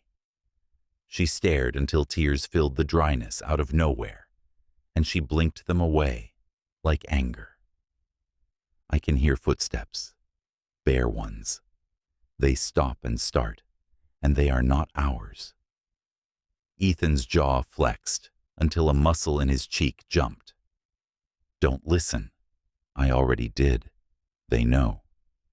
Know what? How we move. How you move. She meant Ethan. The look at him said so. It made a knot in my stomach pull tighter. The background hum shifted half a tone. The light dimmed and brightened like a pulse passing through a wire. Maya whispered without moving her mouth. She's drawing with words. Jenna's breath sped up. The strap across her chest wrestled the inhale and converted it to an acceptable amount. She closed her eyes and spoke into the lamp as if the bulb itself had ears. I see water. No water. A tub that wants water. The clock points wrong. Hydro, Ethan breathed. I see a file. C-17. Subject. It belongs to you, Claire. Your name is underneath in letters that don't know what they are. The pen stopped for a beat, and then continued exactly as before. The eye behind the cracked mask looked at me, and blinked once. Human. But that blink meant nothing I could spend. Jenna tried to move her left hand and made it a millimeter. Her fingers explored the curve of the strap, like a blind person, learning a new word. It's writing us. The speaker clicked. B-19. Continued reporting. Proceed. Jenna's head jerked a fraction, not with violence, but with an argument under the skin. The hallucinogen climbed the full length of her spine and found her muscles. They drew in to lines and released, then drew again. The movement traveled slowly enough to see. It wasn't cinematic. It was clinical and wrong. The needle must have had something else folded into it. The boost that turns seeing into showing. Her jaw worked. Words started, and then had to learn how to get out again. The door in the wall keeps moving away when I walk toward it. Which wall? All of them. The air around us felt thicker, the way air feels before lightning fails to arrive. I could taste the disinfectant as a grain on the back of my tongue. The smell of bleach had a sweetness that sat in my throat like a lie. Ethan leaned into his strap, and it pulled him home. He made a line of breath through his teeth. You're here. I'm here. I am in all the mirrors, and none of them. Don't look. You always look. She would have smiled if breath had left room for it. A shadow moved across the small door to the side hall. Something in that hall dragged without hurry. The sound drew a line straight through the floor and came up into my feet. Jenna's eyes lifted to nothing and fixed. Her voice dropped to a whisper that did not belong to hiding. It belonged to awe. That was worse. I can see through the lamp. I can see you like a film strip. Claire in 4 frames, Ethan in 4, Liam in 2.5, Maya as a pencil, Tyler as a light. Ethan looked at Tyler without moving his head. Tyler kept his breath the same length. You're doing fine, Jenna. Don't tell me how I'm doing. Tell me where my hands are. Strapped. Yes. Good. That means I'm in one place. The figures around the table adjusted their arcs and remained indifferent. Another syringe appeared at the periphery of my sight. The birdsong cap, the bubble walking, the gloved thumb finding a mark. They were dosing to a plan written long before we were born. The pen noted, B19, dose 2, observe. No, it wasn't me who said it. It came from all of us, some out loud, some in the place where sound doesn't need air. The needle found skin. Jenna flinched and then went still on purpose. Her eyes moved hard left and back. The lamp breathed in her face. It's white in here, she said. It's white like teeth. It's white like a door that doesn't like hands. Maya did not look up. She watched a corner and murmured, "Don't let the white touch you. It already did." The lights in the room dimmed in a wave and returned, a slow shudder. After images stood up behind things, and then slid back into them. The floor picked a direction to lean, and leaned a hair that way, then changed its mind, and let gravity have the old angle again. The wall with the clock seemed a foot farther than it had been. The room was stretching at the seams and relaxing in pulses. Jenna watched that stretch like a tide chart. "It's breathing," she said. "It's breathing us in." The human eye behind the cracked mask never left me. It had the steadiness you learn in certain professions, the kind that keeps your hand calm when a thing you hold trembles. It blinked a second time. I blinked back without wanting to. It felt like agreeing to carry a secret. Jenna's body began to argue with itself in waves, not violent, contained. Her heels pressed and released.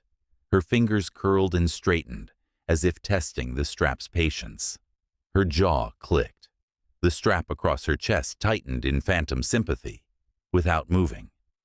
The speaker at the throat of the main mask clicked. B19. Stable. The word made my skin want to lift off my muscles. Ethan whispered so low, he might have hoped the strap would carry it to her. "You're with us." "I'm with you," she said, and then her mouth made another shape that might have been our names, and might have been anything. The whisper in the vents found new breath. Claire, Claire, Claire, clear, closer. It learned my name the way a child learns a word by pressing it on their tongue. It learned Ethan's wrong first, and then closer. It learned Maya like a sigh. It tried Tyler and got it right on the second attempt. It found Liam and liked the L and wanted another. Jenna made a sound that could have been laughter or could have been a cough, disguised to keep a person from worrying. "It's spelling us," she said. "It's spelling us like a test." The figures shifted a fraction closer around the board. The tray with the clamps moved into my peripheral vision and refused to become anything else when I looked directly.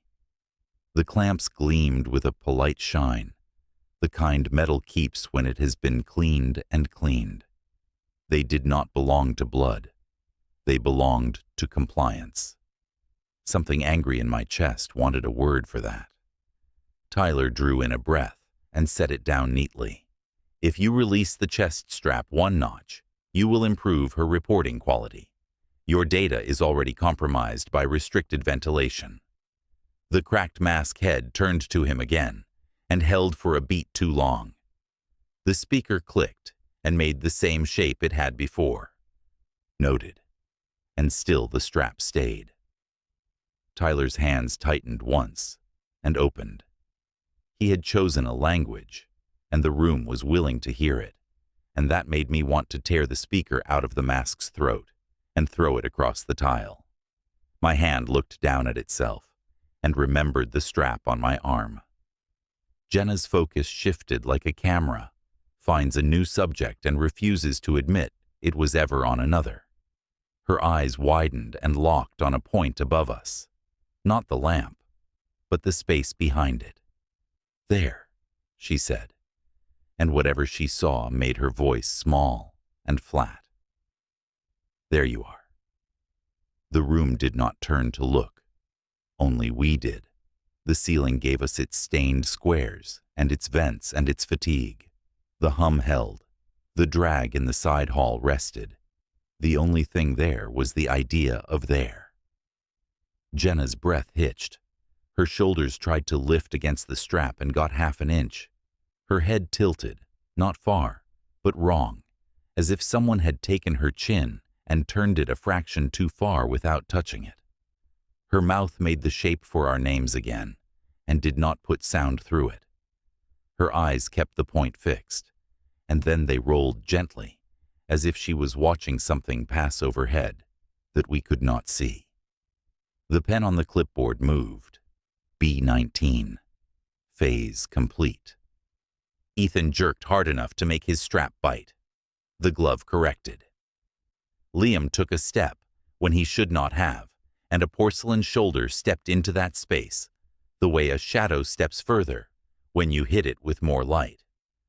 Maya's hand found my sleeve and stopped when it realized it wasn't cloth, but skin. Jenna took one breath that stretched too long and then let it out slow, like air leaving a room through a half-open window in winter. Her eyes held a reflection of the lamp, and then did not. No. The word left me before my mouth decided to shape it. The lamp felt hotter. The hum in the speaker changed weight. The gloved hand touched the strap as if to tighten it another notch. No. This time it came from Ethan and Liam together. The speaker did not care. The mask with the cracked brow tipped its chin a degree, and the human eye behind the break slid to take us all in at once. It did not blink. It shone with that same star that had belonged to Jenna's eyes a moment ago. I blinked. The room was the same size, but it had moved. The straps lay empty across the board, in small arcs, their buckles turned as if a hand had just smoothed them. The place where her forearms had indented the vinyl showed the warmth of pressure, and then decided it had always been flat. The board sat settled on the trestles, lighter by the weight of a body. The curl of hair that had hung from the edge and left loops in the dust was gone. No footprints, no scrape mark. The air held an absence that felt colder than the air that had been in it a moment earlier. Ethan made a noise that put his body on the wall. Liam's hand went out and closed on nothing where her fingers had been. Maya pressed her fist to her mouth and looked up at the exact place in the ceiling where Jenna had been watching and did not find anything to hold. The pen moved again, as calm as a pulse in sleep. Phase complete. The speaker repeated it. A simple liturgy. Phase complete. The human eye behind the crack looked at me like it wanted to see what I would do with this. I stared back into the wet, and the lamp breathed, and the room held its shape for exactly as long as it wanted to. They moved us the way you move a patient who can walk. A hand on my elbow that never squeezed. A strap from Ethan's arm to a glove that didn't pull unless he tried to take a step too big for the space. The other doors opened like mouths. Porcelain faces waited at each hinge, pinholes turning as we passed. The speaker in the ceiling hummed a single word like a heartbeat. Transfer. Maya and Liam were peeled away first, steered down a side corridor where the air changed temperature by a degree. Tyler stayed at my side for 3 steps, eyes calm, hands open. Then a figure stepped between us with a clipboard like a wall and turned him toward a door with a wired window. The drug in me lifted the end of each hallway, so it looked like the floor wanted to slide uphill. The lamps breathed. The vents learned my name and practiced. Claire. The voice lived in the metal. It rubbed my name against the grate until it came away bright. It was Jenna's voice, and not her voice, as if the building had swallowed her tone and was rehearsing lines. The whisper placed itself at my left ear, even when no one stood there. Left. 2 more. Stop. I stopped because the gloved hand on my elbow let me, and because the whisper wanted me to, and because a narrow window had appeared in the wall, at shoulder height. The glass had wire inside it, squares neat as paper. Through the mesh, a small room sat, tile pale as teeth. Maya was inside, her shoulders curved forward like she was cold.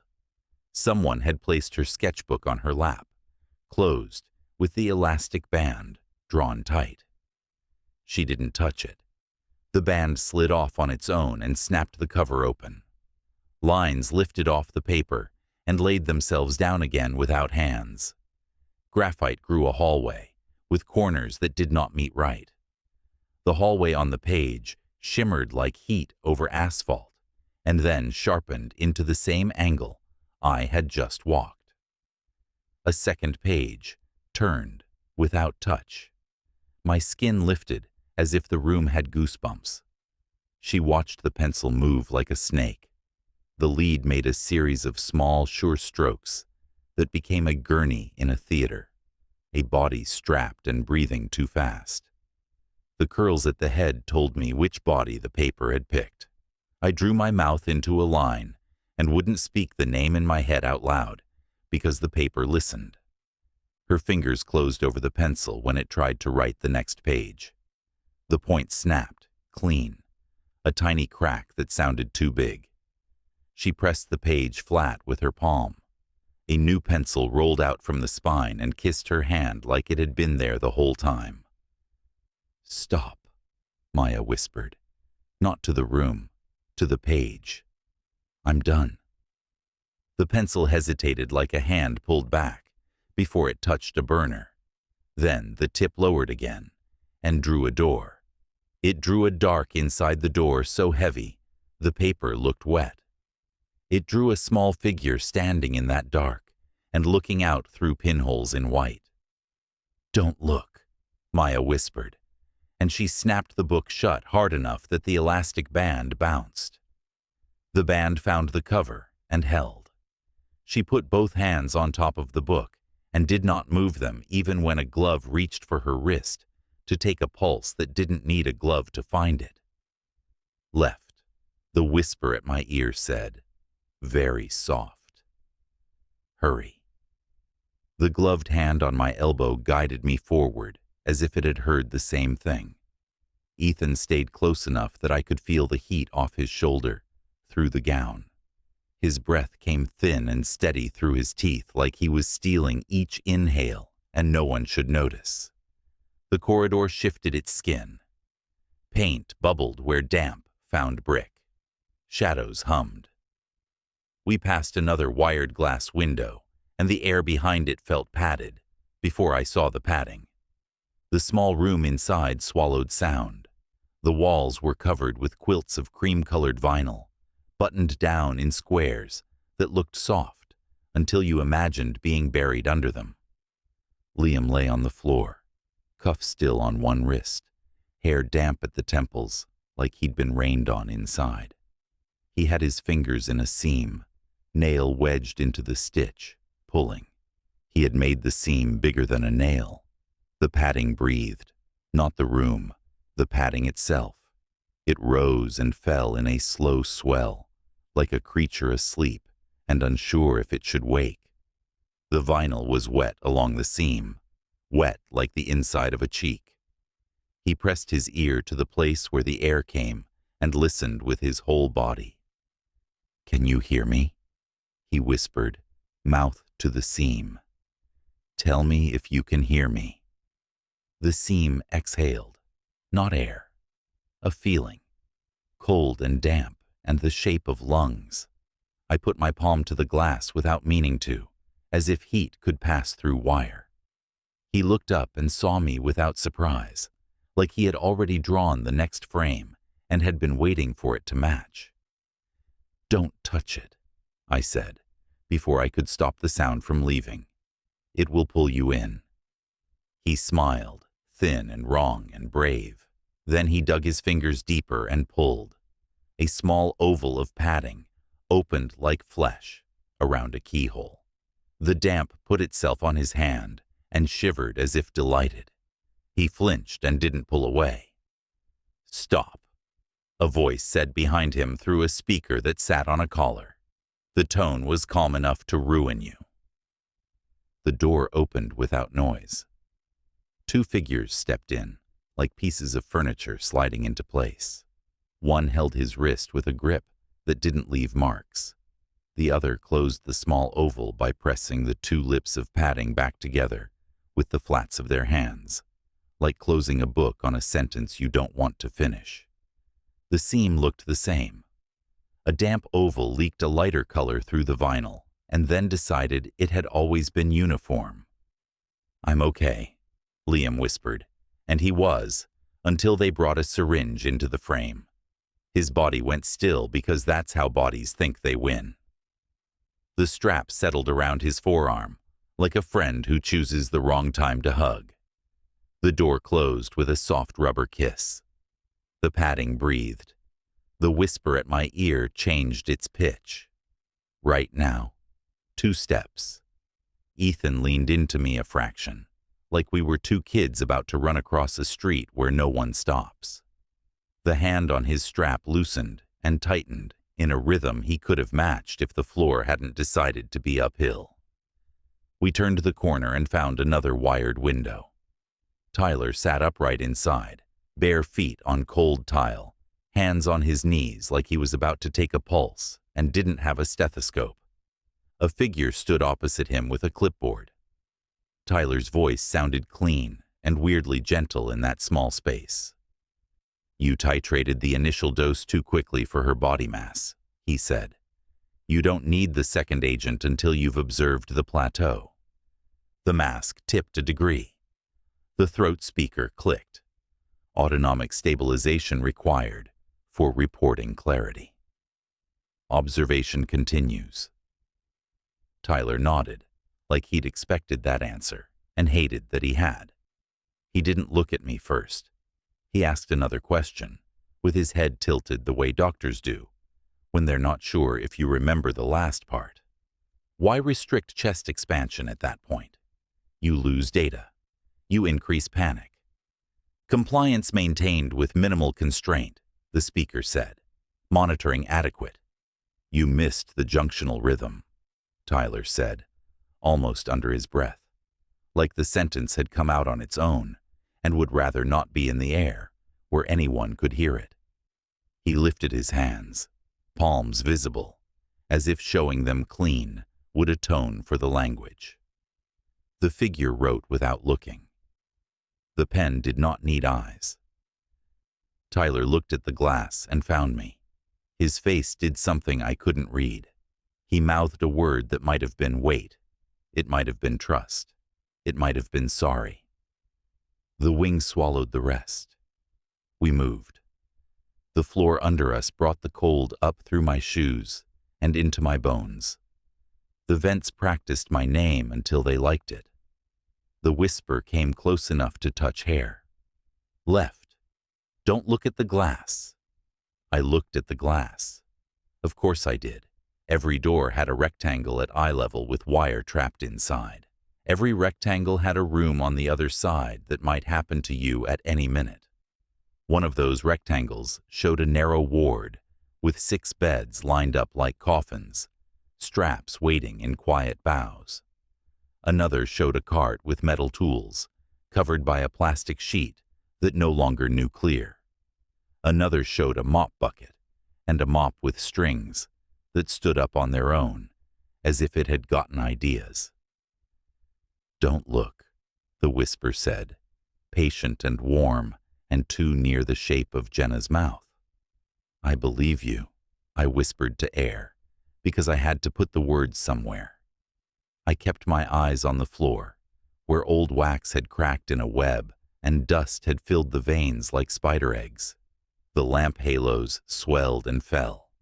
The speaker in the ceiling murmured to itself. Subject stable. Proceed. Ethan walked like a man with a fuse in his chest. He hit the slack in his strap and let it bring him back. Hit it and let it bring him back. He was keeping time with something only he could hear. We turned into a narrow connector, the kind that links 2 parts of a building that want nothing to do with each other. Heat hit us from the left like a working radiator. Cold hit us from the right, like an outside door that didn't open to outside. My vision put a white ring around everything it cared about and let the rest run away. The whisper leaned into my ear. Stop. I stopped so fast the strap tugged. The gloved hand matched the halt without surprise. Ethan did not stop. He took one more step past me and turned. His eyes were not the color they usually are when we do stupid things together. They were bright and flat and full of light the building had borrowed. He looked at my face and didn't see it. Mask, he said. No. He moved the way a person moves when they are trying to take down a door with their shoulder. He grabbed my upper arms and the room slung to one side. His hands were hot and slick. The strap on his elbow pulled tight, and the glove at the other end absorbed the force and did not give more than the amount a measured person would admire. He shoved me backward into the wall, and the wall happily pretended to be a mattress for a part of a second and then turned back into tile. Don't, I said, but the word came out like fog. He crowded the space where faces are supposed to be private and looked at mine with intent so clean I felt an urge to close my eyes. He didn't see my eyes. He saw a white oval where they should have been, pinholes where pupils should live. Let me go, I said. You know me.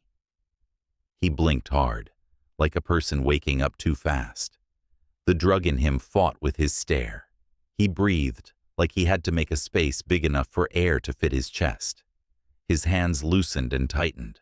He leaned back, not far, enough to look, and then his body made a choice without him and moved forward to finish what the hallucination had started.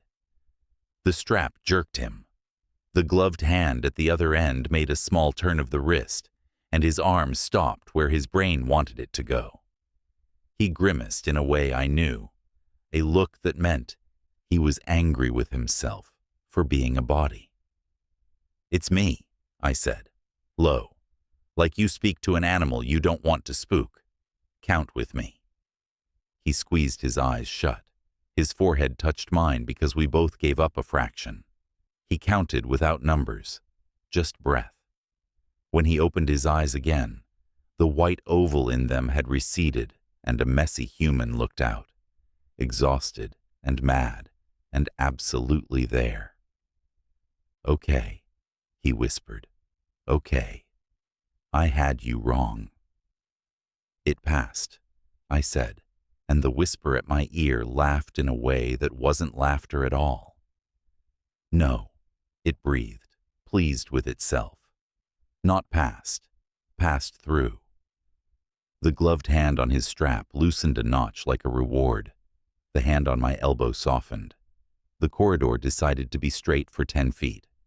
The lamps pulled their halos back to normal. I felt my mouth and owned it. We turned another corner. The air took on the sweet sour you get between laundry and chemical storage. The industrial sinks had rust down their throats. A strip of neon tape on a far frame flashed in my head, like a memory you can't help picking at. The whisper took advantage and slid itself between one thought and the next. "Stop looking for tape, Claire. Look for eyes." I looked up before I knew why. The side hall opened into a cross hall with a viewpoint into the operating wing. The small door stood ajar. Porcelain faces were moving in formation inside, masks turned toward a tray, being laid with fresh silver and capped syringes. The building turned the volume on the speaker to a hush, so I could have this without anyone arguing. Observation continues. Among the white ovals, a figure stood a little off the beat. The posture was the same. The apron hung right. The gloves were clean. The porcelain face had the right shine and the right pattern of hairline cracks, and the same empty pinholes where eyes should be. The height was wrong in a way my body recognized. The slight tilt of the head meant a person was under there who had learned how to keep her chin up, even with a strap across her chest. The figure turned a degree. Curls dark as night spilled from under the cap and brushed the collar, flattened but unwilling to be anyone else. The crack that ran through the brow had widened by a hairline. Behind that fine line, something wet and human and frightened shone for a breath.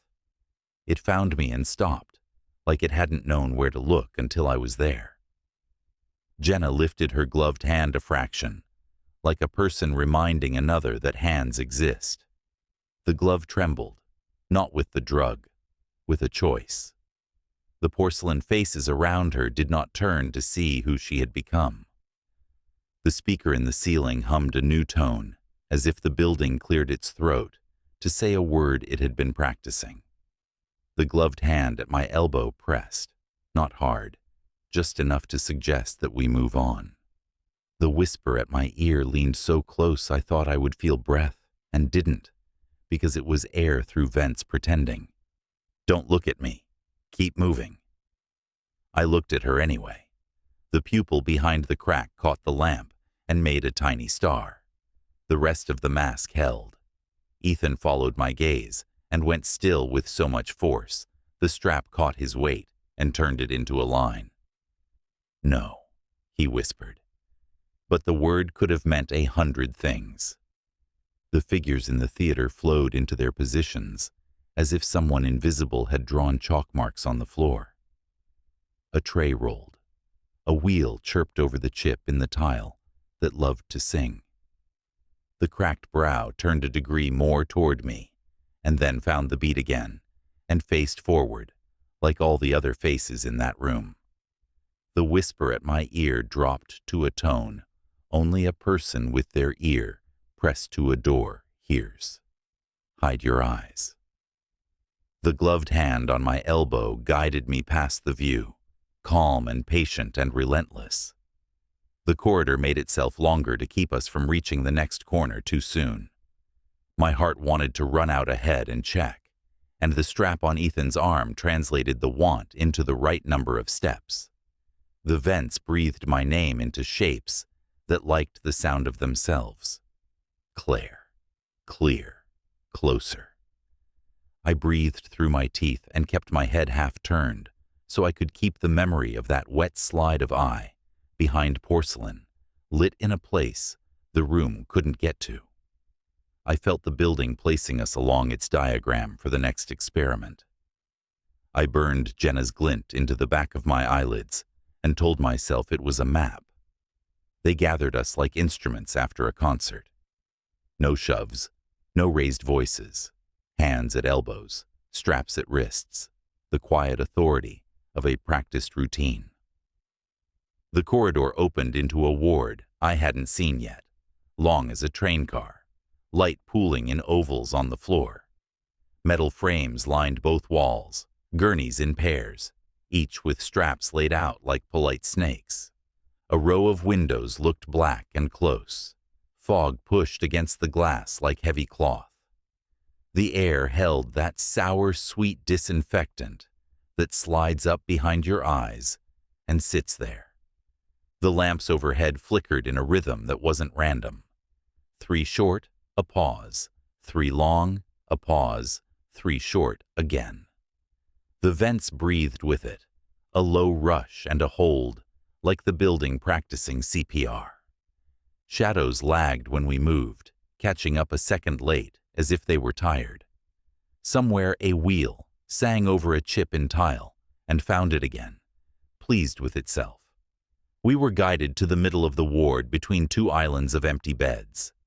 Ethan's strap loosened and tightened as he tested it, like a leash teaching a dog its radius. He watched the corners, jaw set. Liam stood so close his sleeve brushed mine at each inhale. Maya kept her gaze on the window glass, without letting herself meet the reflection. Tyler's hands stayed visible, open, patient, his face blanking into something that looked like calm and felt like a decision. The speakers clicked awake, subjects unstable. Phase 3 imminent. Ethan's mouth made a line. "We're not staying for it." "Quiet," Tyler murmured, not to hush us, to keep the room from hearing the shape of our fear. "Don't tell me to be quiet." Maya didn't look away from the black window. "She's not gone. She changed places." "Jenna," Liam whispered. "In the light," Maya said. The vents exhaled my name in the tone of someone testing a new word. Claire. It found Ethan and liked the consonants. Ethan. It tried Maya like a sigh. It practiced Tyler until it got it right. Liam stretched out longer than it expected. The whisper balanced each name on its metal tongue and put them back. A cart rolled toward us from the far end, pushed by 2 figures in aprons. The wheel hit its favorite chip and sang. On the cart, clipboards lay in tidy stacks, tabs color-coded. Paper edges looked fresh as if cut this morning. The porcelain masks inclined a fraction as the cart stopped. A gloved hand lifted the top file and held it out in the air like an offering. The badge on the tab read, Subject C17. Underneath a line of type that used my name without asking permission. Notes, vitals, response to stimuli. A neat paragraph about behavior that didn't belong to me, and also did. The last line sat by itself, as if the paper wanted it alone. Termination scheduled. Dawn. My mouth dried to paper. Dawn wasn't a concept. It was a number. The building had written us a time. My eyes found the next file because they couldn't help it. Subject E03. Termination scheduled. Dawn. Subject B19. Termination scheduled. Dawn. The letters tried to slip, like fish under a dock. The sentence sat and waited. Ethan laughed once without humor. Cute. "Don't give them your tone," Tyler said. "Don't feed them your words," Ethan snapped. "They like your words." I've been trying to reduce harm by helping them tighten straps the right way. I asked them to loosen because you know how to make it sound like their idea. "Stop," I said. "Both of you." The figures stood in a crescent, as quiet and patient as chairs. They didn't stop us. They didn't need to. The ward did their work. The lamps flickered another 3-in-3 pattern, and the vents fell in step. Maya pointed, a small movement at her side. Do you see it? What? The light on the floor. It's forming a line. The oval of a lamp stretched, then narrowed, then stretched again in a slow sweep that made a slender, bright path from us to the far door. It looked like a runway painted for someone else. It moved when our eyes did, keeping the path oblique unless you stared at it dead on. The glass at the windows hummed, barely audible, like a tuning fork nobody hit. Liam's voice came thin and determined. We run. Now. We cut left at the third bed. We take the door while it's open. We don't look back.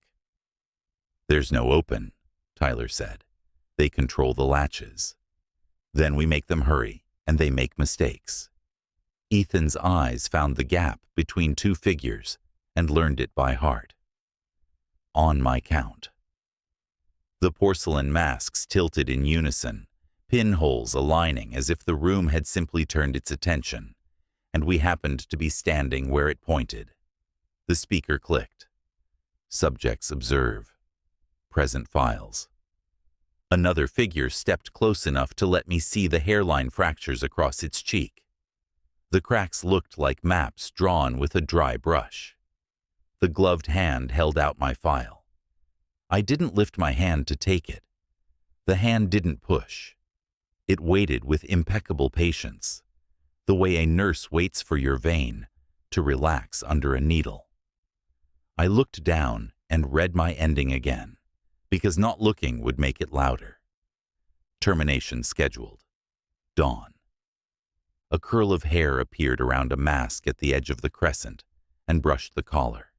It tried to lie smooth the way all the others did, and failed a little, as if it remembered springs and humidity and a different kind of movement. The brow of that mask had a crack running through it like a fine riverbed. Behind the crack, for a breath, wet shine slid. It found me and held like a finger pressed to the back of my neck. The mask didn't turn. The eye did. It knew me. It blinked once. Jenna. The name came out without permission. Ethan turned his head like a dog hearing a frequency he hates. Maya's breath hitched in a way that sounded like relief and hurt at once. Tyler saw where I was looking and set his jaw, not at her, at me, a warning. Liam went still with such intensity, the file in his hand trembled. The eye vanished behind porcelain calm. The mask held posture. The hands moved with the group's rhythm. The tray rolled.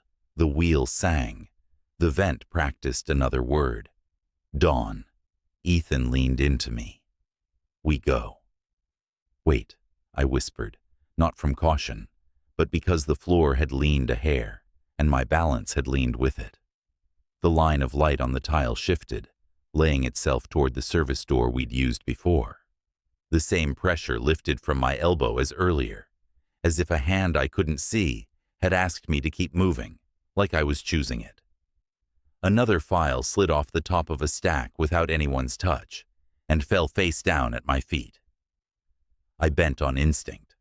On the back, someone had scrawled a map in pencil, a quick rectangle across, arrows. The pencil lines smudged like graphite under a sweaty palm. A tiny star marked a square, labeled Hydro. Ethan saw it. She's telling us. Or it is, Tyler said. This is her hand. You can't know that. Maya's voice was a thread. I know. The figures did not hurry. That was their advantage. You don't have to rush when you own the room. The lamps dimmed 2 notches like eyelids heavy with sleep. The windows shuddered a fraction in their frames as the fog pressed and the building pressed back. From far away, somewhere under us, a chain moved 1 link and settled. The speaker exhaled. Subjects confirm files. I didn't raise my hand. No one did. The files hung in gloved hands and in the air, polite, patient, waiting for something called confirmation. Silence swelled. The vents practiced the new word again, as if tasting a coin. Dawn. The syllable slid along the ductwork and came back cold. Ethan took a half step, and the strap at his arm answered with an equal and opposite half step. He measured the reflex, filed it away. Liam watched the light line bend and align with a seam in the tile, and tried to read it like longitude. Tyler turned his head a quarter inch, listening to some inner metronome, trying to decide if he could move faster than a latch can think. Maya stared through the black window, as if it were a pond at night, and someone she loved had just walked under. On 3, Ethan said, and the number lived inside the breath, rather than in the air. 1.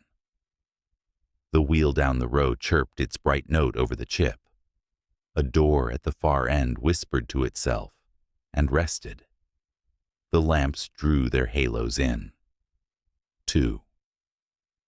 The vent whispered my name again, not in the building's voice. The tone was wrong by a heartbeat, human rhythm hiding inside the metronome. Don't wait for 3. I moved. Ethan moved with me because we've been doing this too long to need language. Liam broke left, exactly when he intended.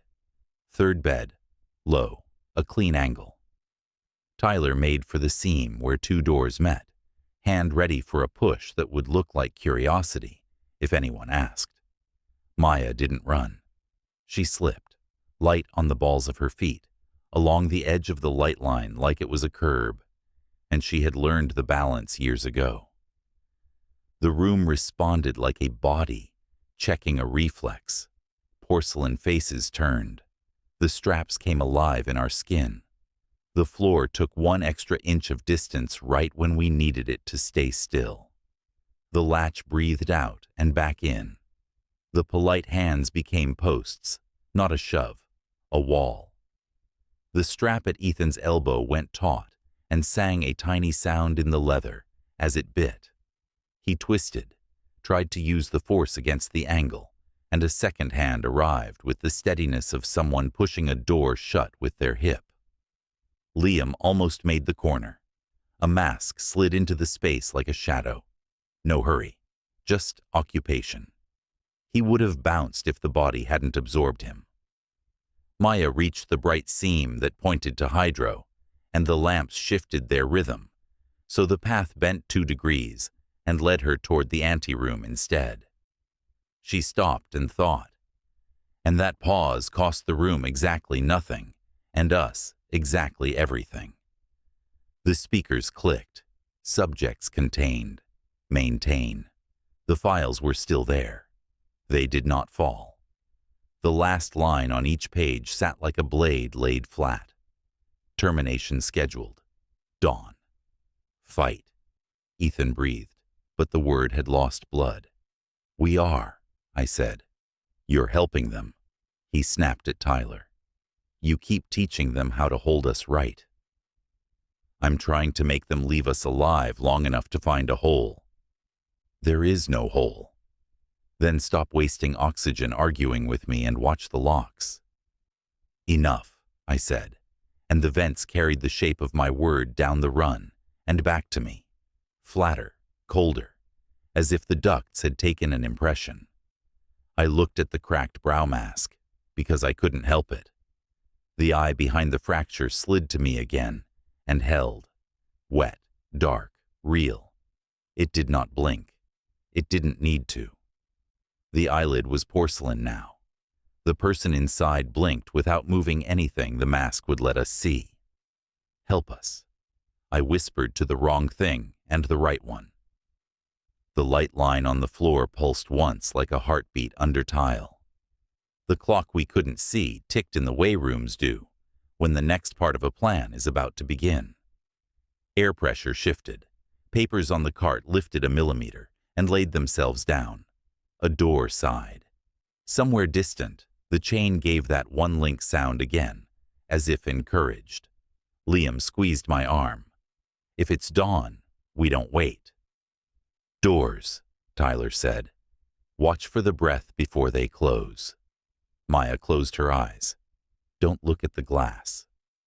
Ethan set his jaw. Count again. The speaker drew in a breath and clicked. Phase 3. Every door in the ward moved at once. Not a slam, a decision. Rubber met rubber in a chorus that turned the air to felt. The lamps dropped to the lowest wattage a bulb can choose before giving up and learned to hover there, thin and mean. The windows turned blacker than they had any right to be. The vents pulled our names into the dark and returned them without edges. The cart with the files rolled backward under a hand I didn't see. The wheel hit the chip and chirped, same bright sound, now wrong. The porcelain faces stepped back 2 paces and away from each other, making clear frames of doorways for us to understand. Then new faces filled those frames, more white ovals, more pinholes, aprons in a row like hung skins. Every doorway held a mask, every mask inclined as if a word had been given under our hearing. The last line on my file glowed in my head like the memory of light. The vent tasted it again. Dawn. Jenna's eye caught the lamp and threw a star so small I might have invented it. It looked at me, and the room leaned in, and the porcelain faces advanced together without a sound. They closed in from every doorway, a patient tide of white ovals and green scrubs, aprons stiff as old paper. The ward shrank under their attention. Lamps flickered in a slow blink that made the shadows breathe. The vents let out a low, steady rush that could have been wind if wind knew how to count. Hands touched elbows. Straps found wrists. We were guided, not shoved. Gurneys weighted with vinyl that remembered every back that had lain here. Buckles clicked with the quiet, sure sounds of a routine that never needed speed. The air smelled like alcohol and metal, and that background sweetness hospitals keep, even after the last visitor leaves. My gurney was narrower than a bed, built to persuade the body to lie still. Leather crossed my forearms, my ankles, my chest. A band ran over my hips with a notch that went one hole tighter than comfort. Above me, on a jointed arm, my camera hung in a cage of steel rods, lens pointed straight between my eyes. The red record light blinked. Someone had mounted it like a surgical lamp. A cable ran from its belly to a box on a cart, with a row of tiny lights that pulsed together, as if the device had learned how to breathe. "Don't let it see your whole face," Ethan muttered from the next gurney over, voice rough, breath thin. "It knows my face. It wants yours more." He was strapped with his arms on sideboards, contacts stuck along his forearms like gray coins. A machine the size of a carry-on stood at his elbow. No screen, just dials and a metronome hum. Wire ran to clamps that waited like polite mouths. His fingers flexed against leather in a rhythm he couldn't stop, even if he wanted to. 2 gurneys down, Maya lay with her sketchbook buckled at her sternum, elastic band looped through a strap so the cover could not close. The first page trembled, then turned itself. The pencil slid out from the spine and tapped the paper twice like a finger thinking. It began to draw without a hand. Lines lifted off the blank, found each other, and formed a hallway that bent wrong. Then our gurneys, then a bright white circle where a lamp should be. The pencil paused, listened, then shaded in a standing figure with a smooth oval face. The graphite left the pinholes blank. Across the aisle, Liam stared at the ceiling, wide strap across his chest, lifting and settling. The walls around him were padded, not soft, vinyl quilted into squares that looked like comfort until you thought about breathing. The padding swelled and fell in small waves that matched the sway of the lamps. When he spoke, the room took his voice and pressed it down. I can't hear myself. You're fine, I called, and the padding smoothed the word like a gloved hand passing over a wrinkle. Tyler stood at the head of my gurney at first, flanked by two figures with clipboards. He didn't fight. He watched, calm on purpose, the kind that hides tremor. A mask leaned close to him. The speaker at its throat clicked. Answer. To what question? Dosage integrity, ventilation, compliance. Her chest strap is one notch too tight for stable reporting. The mask tilted. A glove touched the band across my ribs and did nothing. A pen moved. Tyler's gaze flicked to me and away like a man checking a monitor he didn't trust. Don't help them. I'm helping you breathe, he said softly. The intercom popped and released a phrase in that flat tone the building liked for announcements. Phase 3 commencing. A cart rolled between us. One wheel chirped when it found its favorite chip in the tile.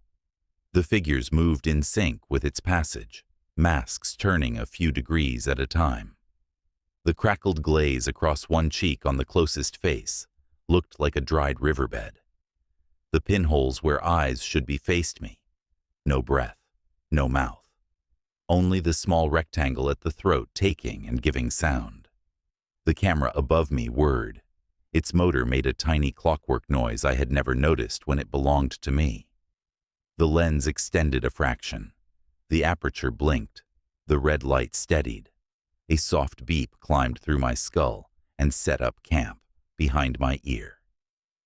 Noted, Tyler murmured, and his own restraint arrived. A strap across his forearm, another over his wrist. He didn't test them. He put his fingertips on the edge of the gurney and counted down a silent rhythm, like a musician forced to sit out a bar. Ethan's machine clicked. The clamps found contacts with two neat touches. His jaw tightened. He turned his head, trying to look at me and failing because the strap wanted his face straight up. His pupils were pinpoints in the thin light. Don't watch me, he said. Watch your lens. If it goes out, we go. Where? Anywhere that isn't here. The first jolt wasn't a spectacle. It was a quick, mean twitch that ran up his forearm like a secret.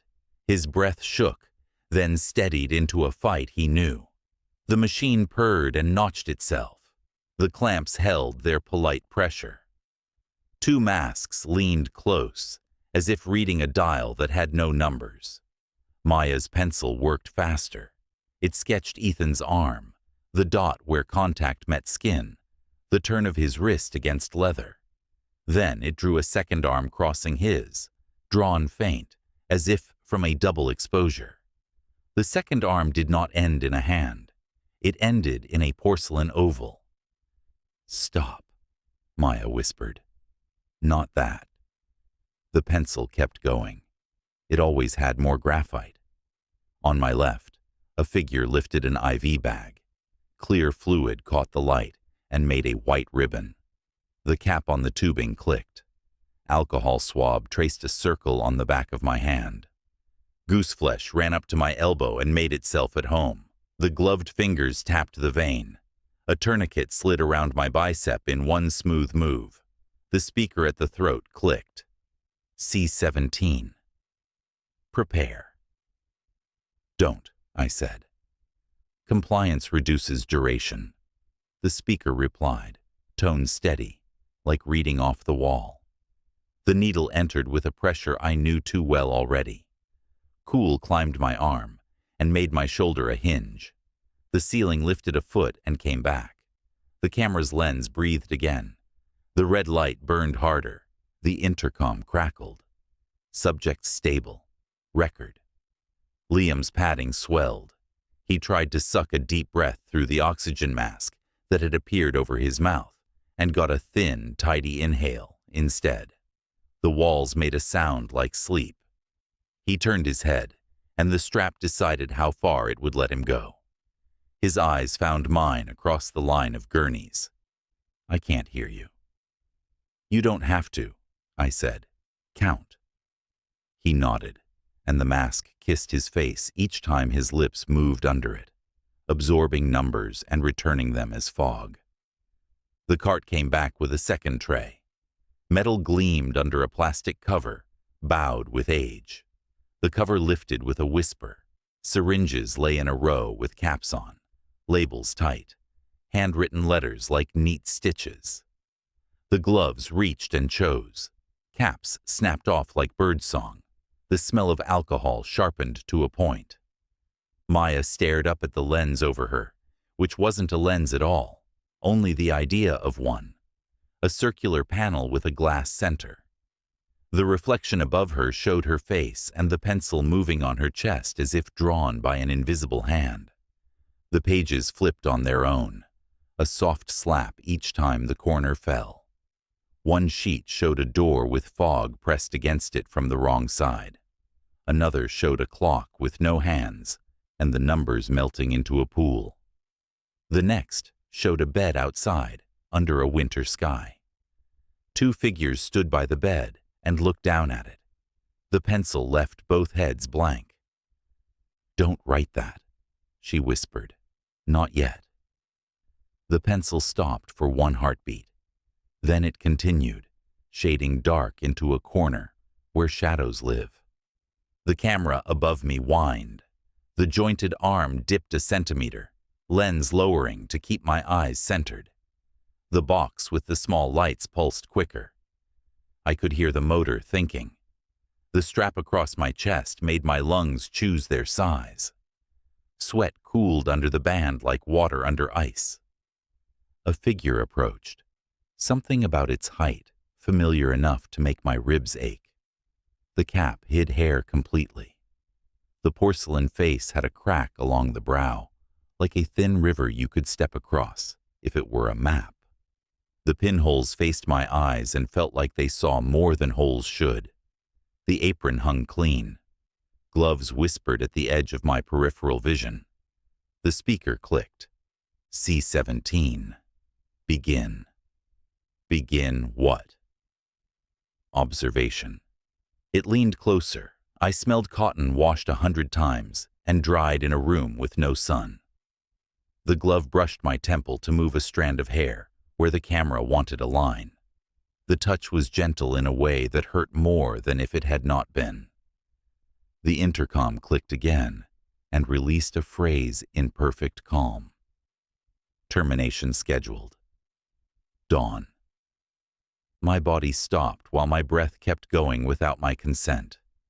The word dawn did not mean sunrise anymore. It meant a line of type on a page that had already decided us. Ethan's machine hummed and kissed his skin with another jolt. He arched the measured amount the strap allowed and flattened again. He turned his face toward me as far as the leather would let him. "Keep your eyes," he rasped. "Don't let them take the look." "I'm looking." "Good." Tyler spoke as if reading charts only he could see. "Reduce impulse by 15%. You're going to push him out of the reporting range." A mask angled toward him. The throat box clicked. A22. Compliant. "I'm not compliant," he said softly. "I'm advising." The pen moved. The dials did not. He frowned at his own hands like they didn't belong to him. The strap over his wrist lifted when the figure at his side adjusted it a notch with technical kindness that made me want to bite. Liam pounded the padded wall once with the softest sound I have ever heard a fist make. The wall accepted the strike the way a pillow forgives weight. He hit it again, because doing nothing was worse. The padding breathed under his knuckles, pushing up to meet him like a live thing wanting attention. "Stop," I said. It likes that. The pencil on Maya's chest turned a page and drew a door. Then it drew a chain across the door and a padlock, big as a fist, then a hand holding a key. The hand was drawn in such detail, it could have been a photograph. Crooked knuckle, small scar by the thumb. It could have been any of us. It could have been none. The pencil erased the key and left the hand. "Tell me we're not dead already," she whispered. "We're not." "Promise." "I'm recording." "That's not a promise." "It is here." The figure by my elbow pushed a small clear mask over my mouth and nose. Rubber sealed my skin. A cool breath arrived with the smell of plastic. The straps across my chest and hips cut my body into parts that belonged to the table.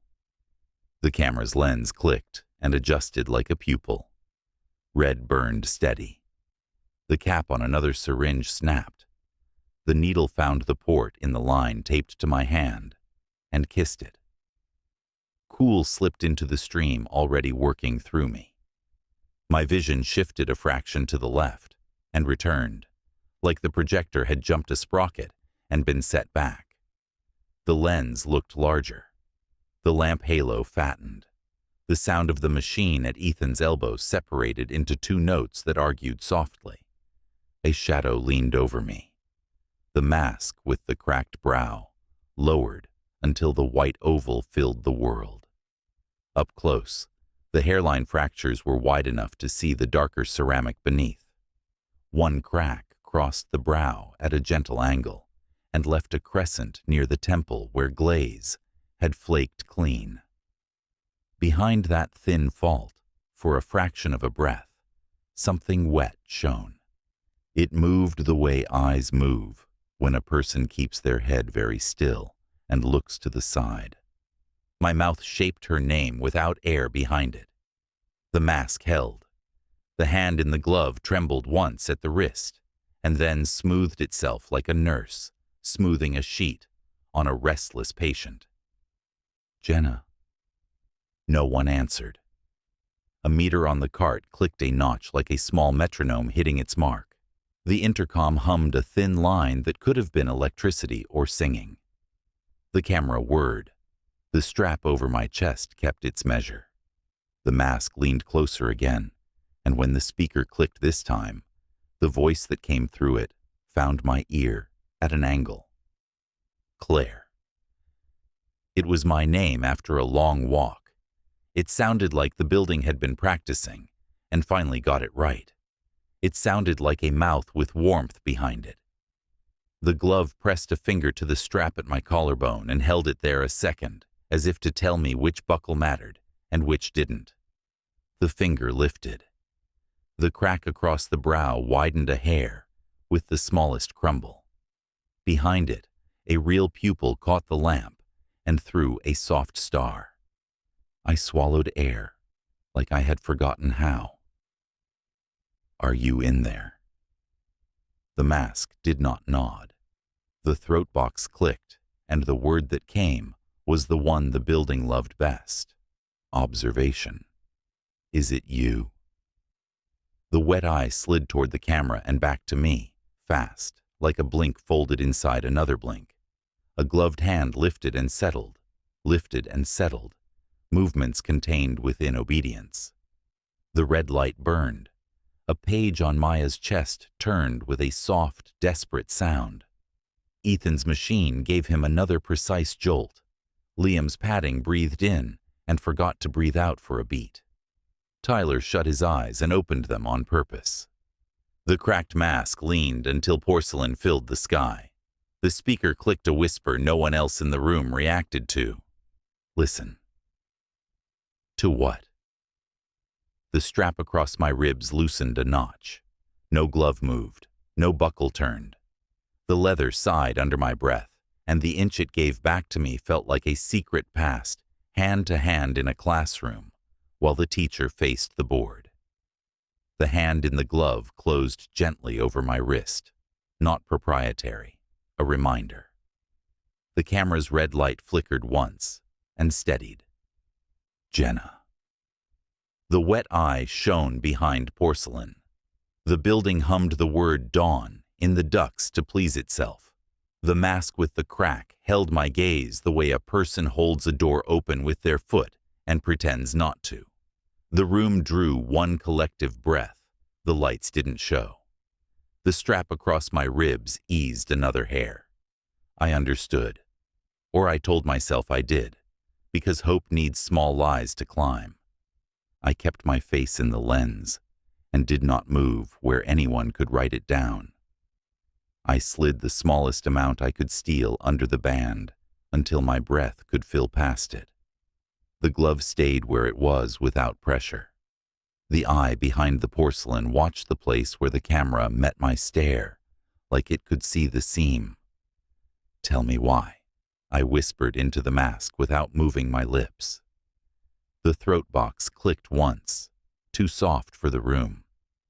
The only word it could give me came again, because sometimes a machine has to use the wrong word to say the right thing.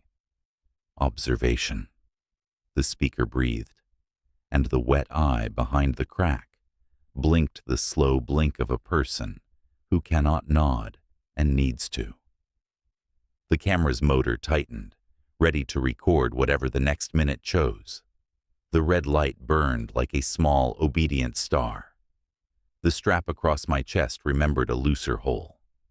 The mask hovered within arm's reach, porcelain cool, hairline fractures mapped like a river delta. Behind them, the human eye held and did not look away. The rhythm of the ward changed. Lights shivered faster, throwing after images that clung to the air. Machines picked up a thin whine that crawled into my jaw. The floor leaned, reconsidered, then leveled like a breath held and let go. The vents pushed a bass note that settled under the ribs and stayed there. Maya's pencil scratched harder against the page strapped to her chest. It drew a slab, and on it, her own outline, with eyes closed and mouth set. The strap over the drawn chest was shaded darker than everything else. The pencil paused, listened, then added a neat block of text beneath the chin that the room refused to hold still for my eyes. The page turned by itself. The next sheet showed hands lifting a mask from a face. Underneath, another face of porcelain waited, blank and white as bone. Ethan's machine clicked. The clamps kissed the contacts. The impulse ran like a small winter across his forearm. His jaw tightened. He stared at the ceiling as if hate could mark a target there. There in my veins. I looked at leather.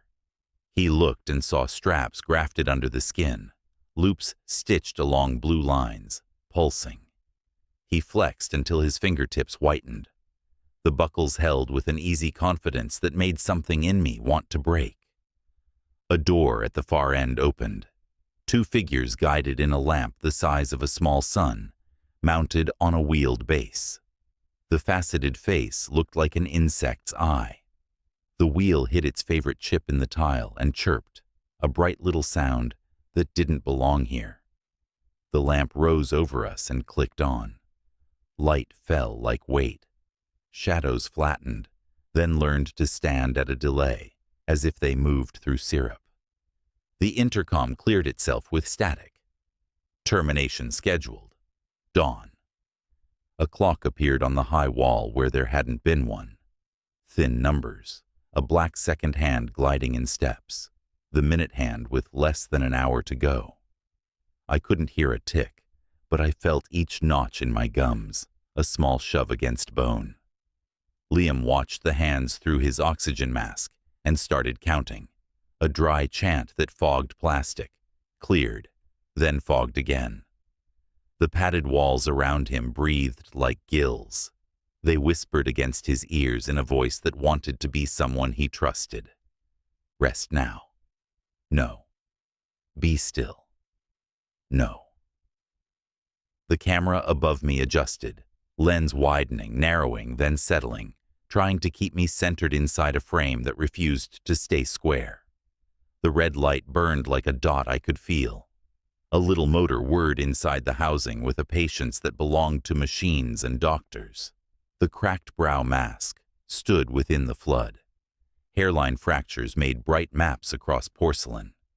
Behind the fault, a wet shine moved. The glove hovered over the strap at my ribs and barely touched it. A pulse without pressure. The leather gave an eighth of breath and remembered it. "You're overexposing," Tyler murmured, looking at the lamp. "You'll wash your own record. Observation adequate. If you blind them, you lose clarity." Pens scratched. Nothing else changed. Tyler's jaw tightened and relaxed, like he didn't want the room to see it happen. Maya glanced toward the lamp's glass and flinched at her own reflection. The pencil turned another page and drew her face from an angle she couldn't have seen. Eyes vacant, mouth open, as if someone had called her from the next room. The pencil shaded the hollows under the eyes until they were too dark. Her eyes filled and did not spill. Stop. It didn't. Ethan drew breath through his teeth. "Fight. Run," Liam whispered. "She's inside," Maya breathed. "Comply," Tyler said, quiet and flat. "It's survival." A tiny laugh made razor-thin by the room slipped out of Ethan. "There it is." "I don't want to die tied to a bed," Liam said, almost apologizing to the mask wrapped across his mouth. "You won't," I said. "Promise." "I'm recording." "That's not a promise. It's the only one I own." The floodlight brightened a hair. Rainbow ghosts from the facets crawled along the floor like thin veins. The clock climbed one more minute, toward a word someone had typed under our names, with a steady hand. 2 rooms overlapped and asked me to choose. I saw Ethan where he lay, straps above skin. I saw him again, a half step away. Same body, straps under skin, loops fused to tendon. Both were true for a breath. My vision made peace with the wrongness and filed it like a fact. It did the same to me. I lay here under the lens and also stood over myself, turned to glass by light. The second Claire flickered and slid back inside at the pace of a bad idea corrected. Maya's pencil drew a door with chains. It sketched a padlock the size of a fist. It drew a hand, bringing a key to the lock. Not any of ours. All of ours. The pencil erased the key and left the hand. Ethan pushed against the boards until the leather creaked. "Count me." "To what?" "Breaths." We counted together. He matched my pace, and when the next impulse hit, he rode it without giving the room his face. The cracked brow mask leaned until porcelain filled my sky. Up close, the glaze looked tired. The wet behind the break moved with light. The glove ghosted along the strap another inch, casual as a nurse smoothing a blanket. The buckle breathed that secret sigh again. "Breathe. Don't you tell her." I didn't look away. I breathed. I learned where the tiny wheel hid under leather by feel I didn't have. I put the map in my head because my hands were not invited. Tyler watched the places where hands waited. His own lips moved around an answer he hadn't been asked yet. "Lower saturation by 10%. You'll get reflex panic instead of report."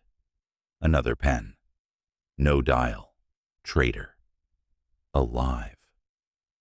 Maya whispered with her eyes closed. "Save her." "I'm trying." "How?" "I don't know." The lamp hummed with pleasure, as if it had seen something it liked. The intercom repeated the sentence it loved best, softly, filling the vents with a word it had taught itself to savor. "Dawn."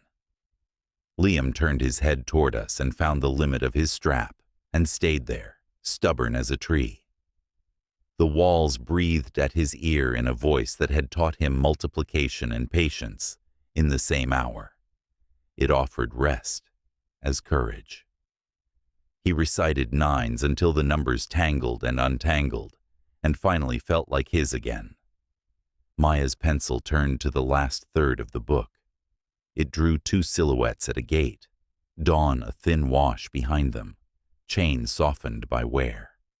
The padlock looked old in a way you can feel in your wrist. She stared at the picture without blinking, as if a breath belonged to her, and she refused to let it go. "If a lock is old," Tyler said, facing the lamp, "the weakness isn't the body, it's the hasp." "Nice to hear you plan our afterlife, Doc." The floodlight popped so quietly, it could have been inside my teeth. The strap over my ribs let out a whisper of slack and held it like a secret no one wanted to own. The cracked mask's eye caught the lamp and threw a small star. The glove didn't turn the wheel. It rested on it like a hand that knew its job too well to show it. The clock slid to a mark that pressed behind my sternum. The second hand swept its arc and took a slice of air with it. The vents said dawn again, but the timing missed by half a heartbeat, human cadence, hiding inside machine rhythm. Two Jennas flickered. One stood among the captors, posture learned, hands quiet. The other lived inside the same suit with her bare fear on her face.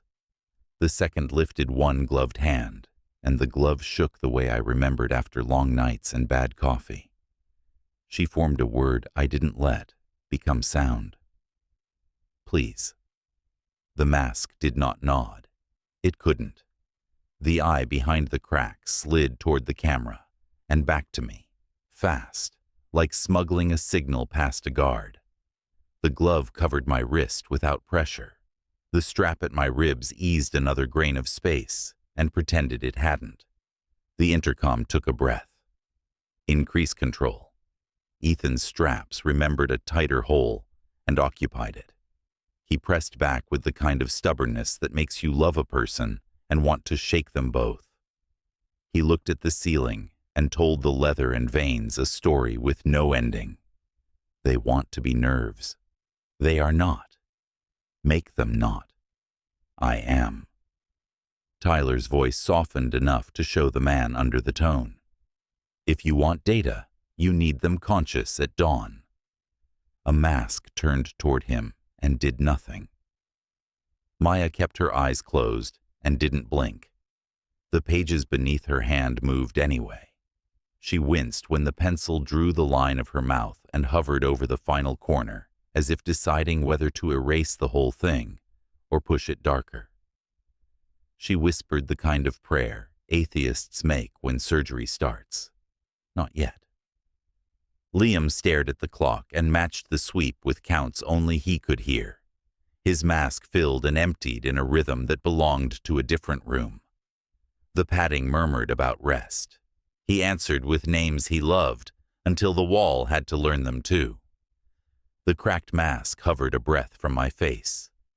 The eye blinked a slow blink that meant yes in a language you teach by accident. The glove's fingertips stayed on the wheel without turning. The strap loosened another hair, under a permission the room did not write. "Move." I didn't. Not yet. I put the new space inside my lungs and hit it. The lens clicked and widened one more notch. The red dot flickered and steadied, a small star that wanted the last word. The intercom spoke like it was reading a clock to itself.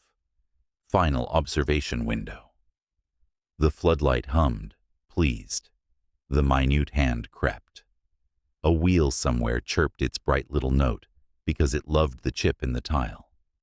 The masks settled into a ring like people at the edge of a stage waiting for a curtain.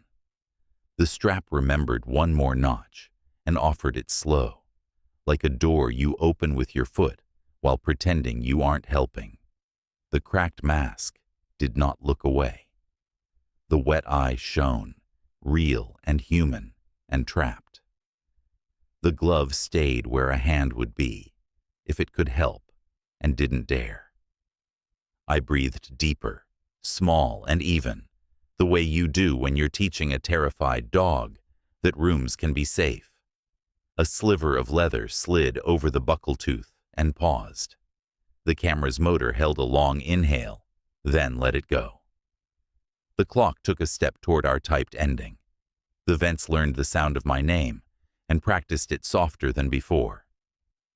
Claire. Jenna's eye answered without moving. The asylum waited, patient and sure of dawn. The strap across my ribs loosened one more whisper and held there like the beginning of a choice. The strap breathed once more and then stopped pretending it was all the way tight. The cracked mask hovered above me, porcelain cool, hairline fractures glimmering in the floodlight. Behind the main crack, the wet shine of a real eye watched and did not blink. The glove rested on the tiny wheel of the buckle without turning it. The clock's second hand slid. A wheel chirped at the far end, that bright little note the tile loved. The intercom took a careful breath. Final observation window. The camera's red dot stared into my face, steady and patient. I kept my breath slow, shoulders soft, ribs widening by the width of a thumbnail. Leather sighed. I rolled my left wrist inside the loop until skin found the seam and pushed. The buckle lifted one click. I didn't celebrate. I matched the room's rhythm and moved my right wrist, same small theft. The oxygen mask flooded me with plastic cool air, then fogged with my breath.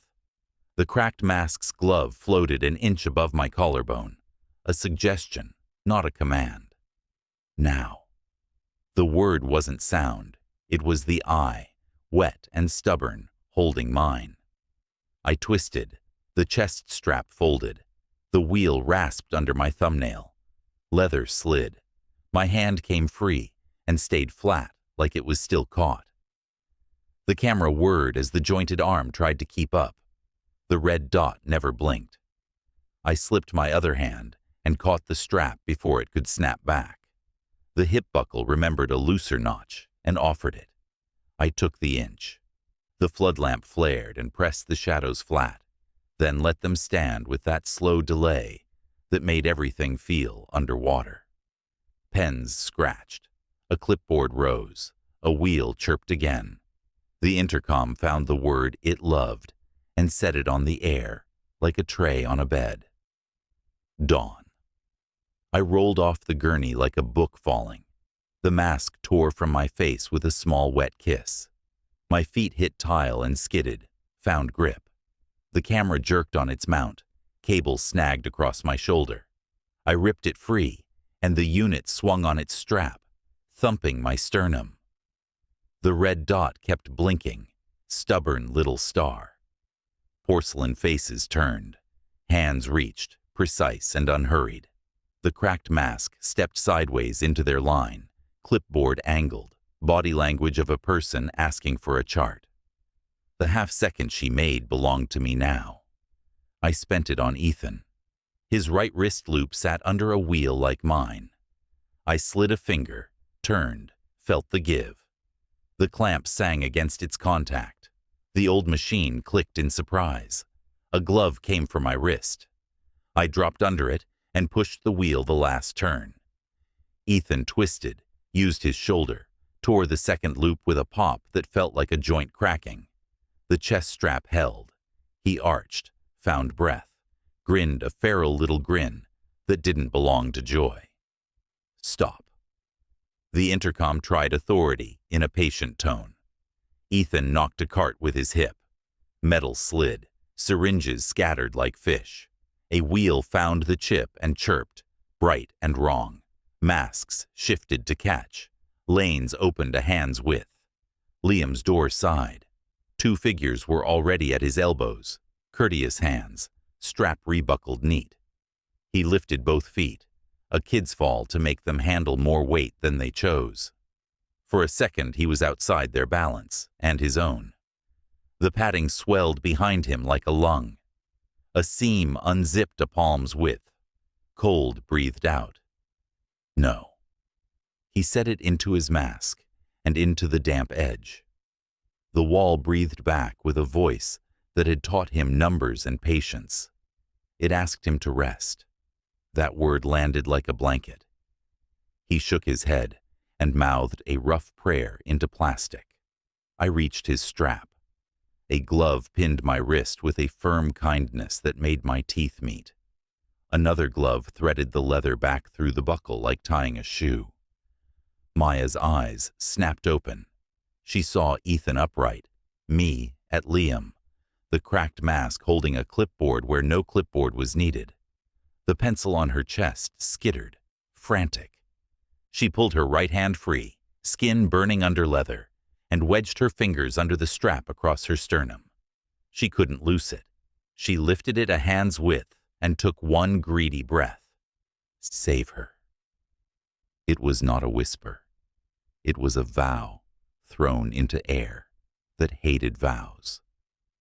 Tyler's voice came calm and human at once, and the room turned to listen because it liked that sound. Release airway. You'll lose them before dawn. A mask faced him. The intercom clicked in his direction. A22. Observe.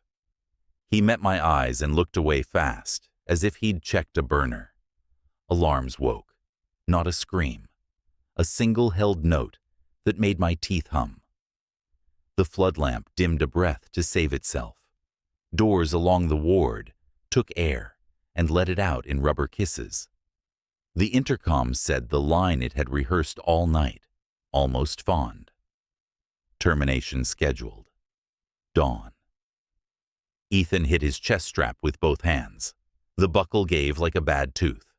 He slid off the board and onto his feet. He dipped once, steadying, found me. We turned together toward Liam. The padding's seam opened wider. Air without air pulled at hair and cloth. I grabbed Liam's hand and got his fingers, then his thumbnail, then nothing. The seam took him with the softest sound. The wall closed like a book pressed shut. The siren kept its note. His numbers dropped out of the room like chalk dust. Go.